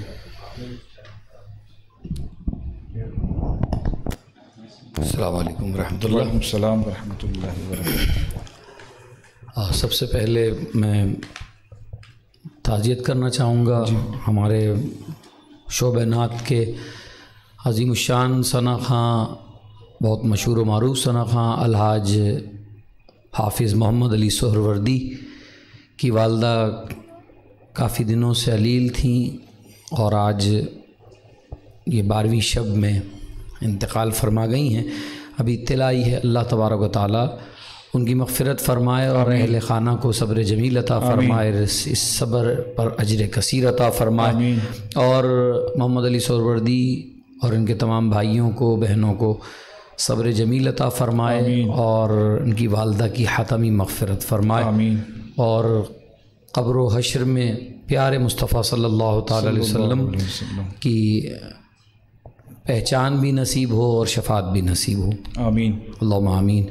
کہ منقبت پڑھ رہے ہیں ایصال ثواب کے لیے، اس منقبت کی برکت سے اللہ محمد علی سہروردی کی والدہ کی مغفرت فرمائے، صاحب کی بھی اللہ تعالیٰ مغفرت فرمائے۔ یعقوب صاحب کی، اور یعقوب صاحب فیض مدینہ نعت کونسل کے رکن ہیں، وہ بھی عید سے ایک دن پہلے انتقال کر گئے تھے، اللہ ان کی بھی مغفرت فرمائے۔ آمین۔ واہ کیا مرتبہ غوث ہے بالا تیرا، واہ کیا مرتبہ غوث ہے بالا تیرا، واہ کیا مرتبہ غوث ہے بالا تیرا، اونچے اونچوں کے سروں سے قدم آنا تیرا، اونچے اونچوں کے سروں سے قدم آنا تیرا، سر بھلا کیا کوئی جانے کہ کیسا تیرا، اولیاء ملتے ہیں آنکھیں وہ ہے طلبہ تیرا، فخر آقا میرا ذات اور بھی ایک نظم رفیع، چل چل لکھا لائے ثنا خانوں میں چہرہ تیرا، مرتبہ غوث ہے بالا تیرا۔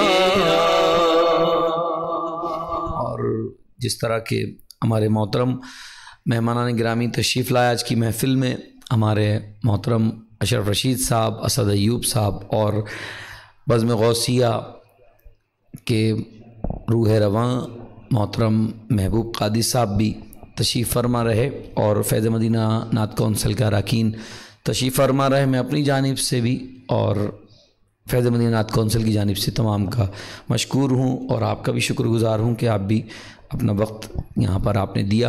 تو چند اشعار جس طرح اسد ایوب نے پڑھے ہیں، میں بھی 2-3 شعر کوشش کر رہا ہوں کہ والدہ کی نسبت سے پڑھنے کی سعادت حاصل کروں۔ جنا میں بسا والدہ کو، جنا میں الہی بسا والدہ کو، جنا میں الہی بسا والدہ کو، محمد کے جلوے دکھا والدہ کو،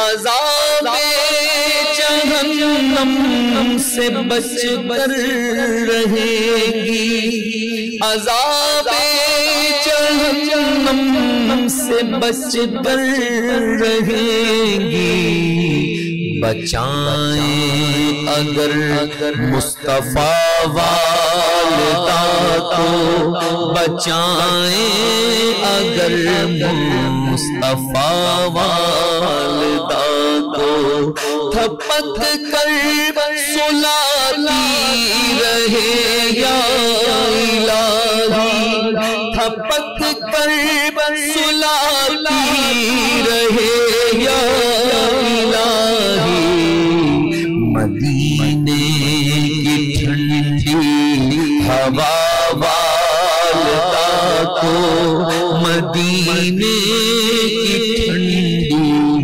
ہوا والدہ کو، محمد کے جلوے دکھا والدہ کو، جنا میں الہی بسا والدہ کو، کرم ہوگا جنت میں رکھے الہی، کرم ہوگا جنت میں رکھے الہی، کرم ہوگا جنت میں رکھے الہی، اگر سیدہ فاطمہ والدہ کو، اگر سیدہ فاطمہ والدہ کو، جنا میں الہی بسا والدہ کو، محمد کے جلوے دکھا والدہ کو۔ اس محفل نعت کا جیسے وقتی طور پہ اختتام ہوا ہے تو آپ اس کے لیے دعا بھی فرما دیں۔ جی بالکل۔ الحمدللہ رب العالمین والصلاۃ والسلام علی سید الانبیاء والمرسلین، جزا اللہ عنا سیدنا و مولانا محمد صلی اللہ علیہ وسلم ما هو اہلہ، اللہم اعنا علی ذکرک و شکرک و حسن عبادتک، اللہم ربنا تقبل منا انک انت السمیع العلیم وتب علینا یا مولانا انک انت التواب الرحیم، اللہم ربنا ظلمنا انفسنا وان لم تغفر لنا وترحمنا لنکونن من الخاسرین، یا ارحم الراحمین یا ارحم الراحمین۔ آج کی اس عظیم الشان محفل 11ویں شریف کو قبول فرما یا اللہ، اس میں ہونے والی اگر کوئی غلطی ہو تو اسے معاف فرما دے، اس پر اجر کثیر عطا فرما یا ارحم الراحمین۔ جو فاتحہ پڑھی گئی، جو نیک اعمال کیے گئے، نعت شریف پڑھی گئی، یا اللہ تمام اعمال کا ثواب تیرے محبوب نبی کریم رؤوف الرحیم صلی اللہ تعالی علیہ وسلم کی بارگاہ عالی میں ہدیتاً تحفتاً پیش کرتے ہیں، قبول فرما لے۔ حضور اکرم صلی اللہ تعالی وسلم کے وسیلہ جلیلہ سے تمام انبیاء کرام علیہ السلام، تمام صحابہ کرام عالم رضوان، تمام اولیاء اعظام، تمام بزرگان دین کے ارباب کے اس کا ثواب پہنچانے قبول فرما لے۔ خاص طور پر خصوصیت کے ساتھ حافظ محمد علی سہروردی کی والدہ کو اس کا ثواب پہنچانے قبول فرما لے، یا اللہ ان کی قبر کی منزل کو آسان فرما دے، یا اللہ منکر نکیر کے سوالات کے جوابات دینا آسان کر دے، یا اللہ پیارے مصطفیٰ صلی اللہ تعالی علیہ وسلم کے جلووں سے ان کی قبر کو منور فرما دے، یا ارحم الراحمین ان کی حتمی مغفرت فرما دے۔ جو ان کے صاحبزادے نعت رسول مقبول صلی اللہ تعالی وسلم پیش کیا کرتے ہیں، ذکر مصطفیٰ صلی اللہ تعالی وسلم کیا کرتے ہیں، یا اللہ اس ذکر کا واسطہ حافظ محمد علی سہروردی کی والدہ کی مغفرت فرما، یا اللہ ان کے درجات بلندی عطا فرما، جنت میں اعلیٰ مقام عطا فرما، اہل خانہ کو صبر جمیل عطا فرما، ہمارے یعقوب صاحب کی مغفرت فرما، یا اللہ ان کے درجات بلندی عطا فرما، یا اللہ ہمارے والدین کی تمام امت مسلمہ کی مغفرت فرما دے، یا اللہ فیض مدینہ نعت کونسل کو دن دگنی رات چوگنی ترقی عطا فرما، اخلاص کے ساتھ دین متین کی خدمت کرنے کی توفیق عطا فرما، ہم سب کے گھروں میں برکت عطا فرما، یا ارحم الراحمین ہمارے اشرف رشید صاحب، محبوب بھائی، اسد ایوب بھائی اور فیض مدینہ نعت کونسل کے تمام اراکین، اسد بھائی، یا اللہ ان سب کو برکتیں عطا فرما، یا اللہ ہمارے شہیر ارشمان کے لیے دعا کریں، اللہ تعالیٰ ان کے علم میں اضافہ فرما دے، یا اللہ استقامت عطا فرما، ہمارے ایمان کی حفاظت فرما، خاتمہ بالخیر فرما، بار بار حرمین طیبین کی زیارت کا شرف عطا فرما، وصلی اللہ تعالیٰ علی خیر خلقہ ونور عرشہ محمد وعلی آلہ وصحبہ اجمعین برحمتک یا ارحم الراحمین، لا الہ الا اللہ محمد۔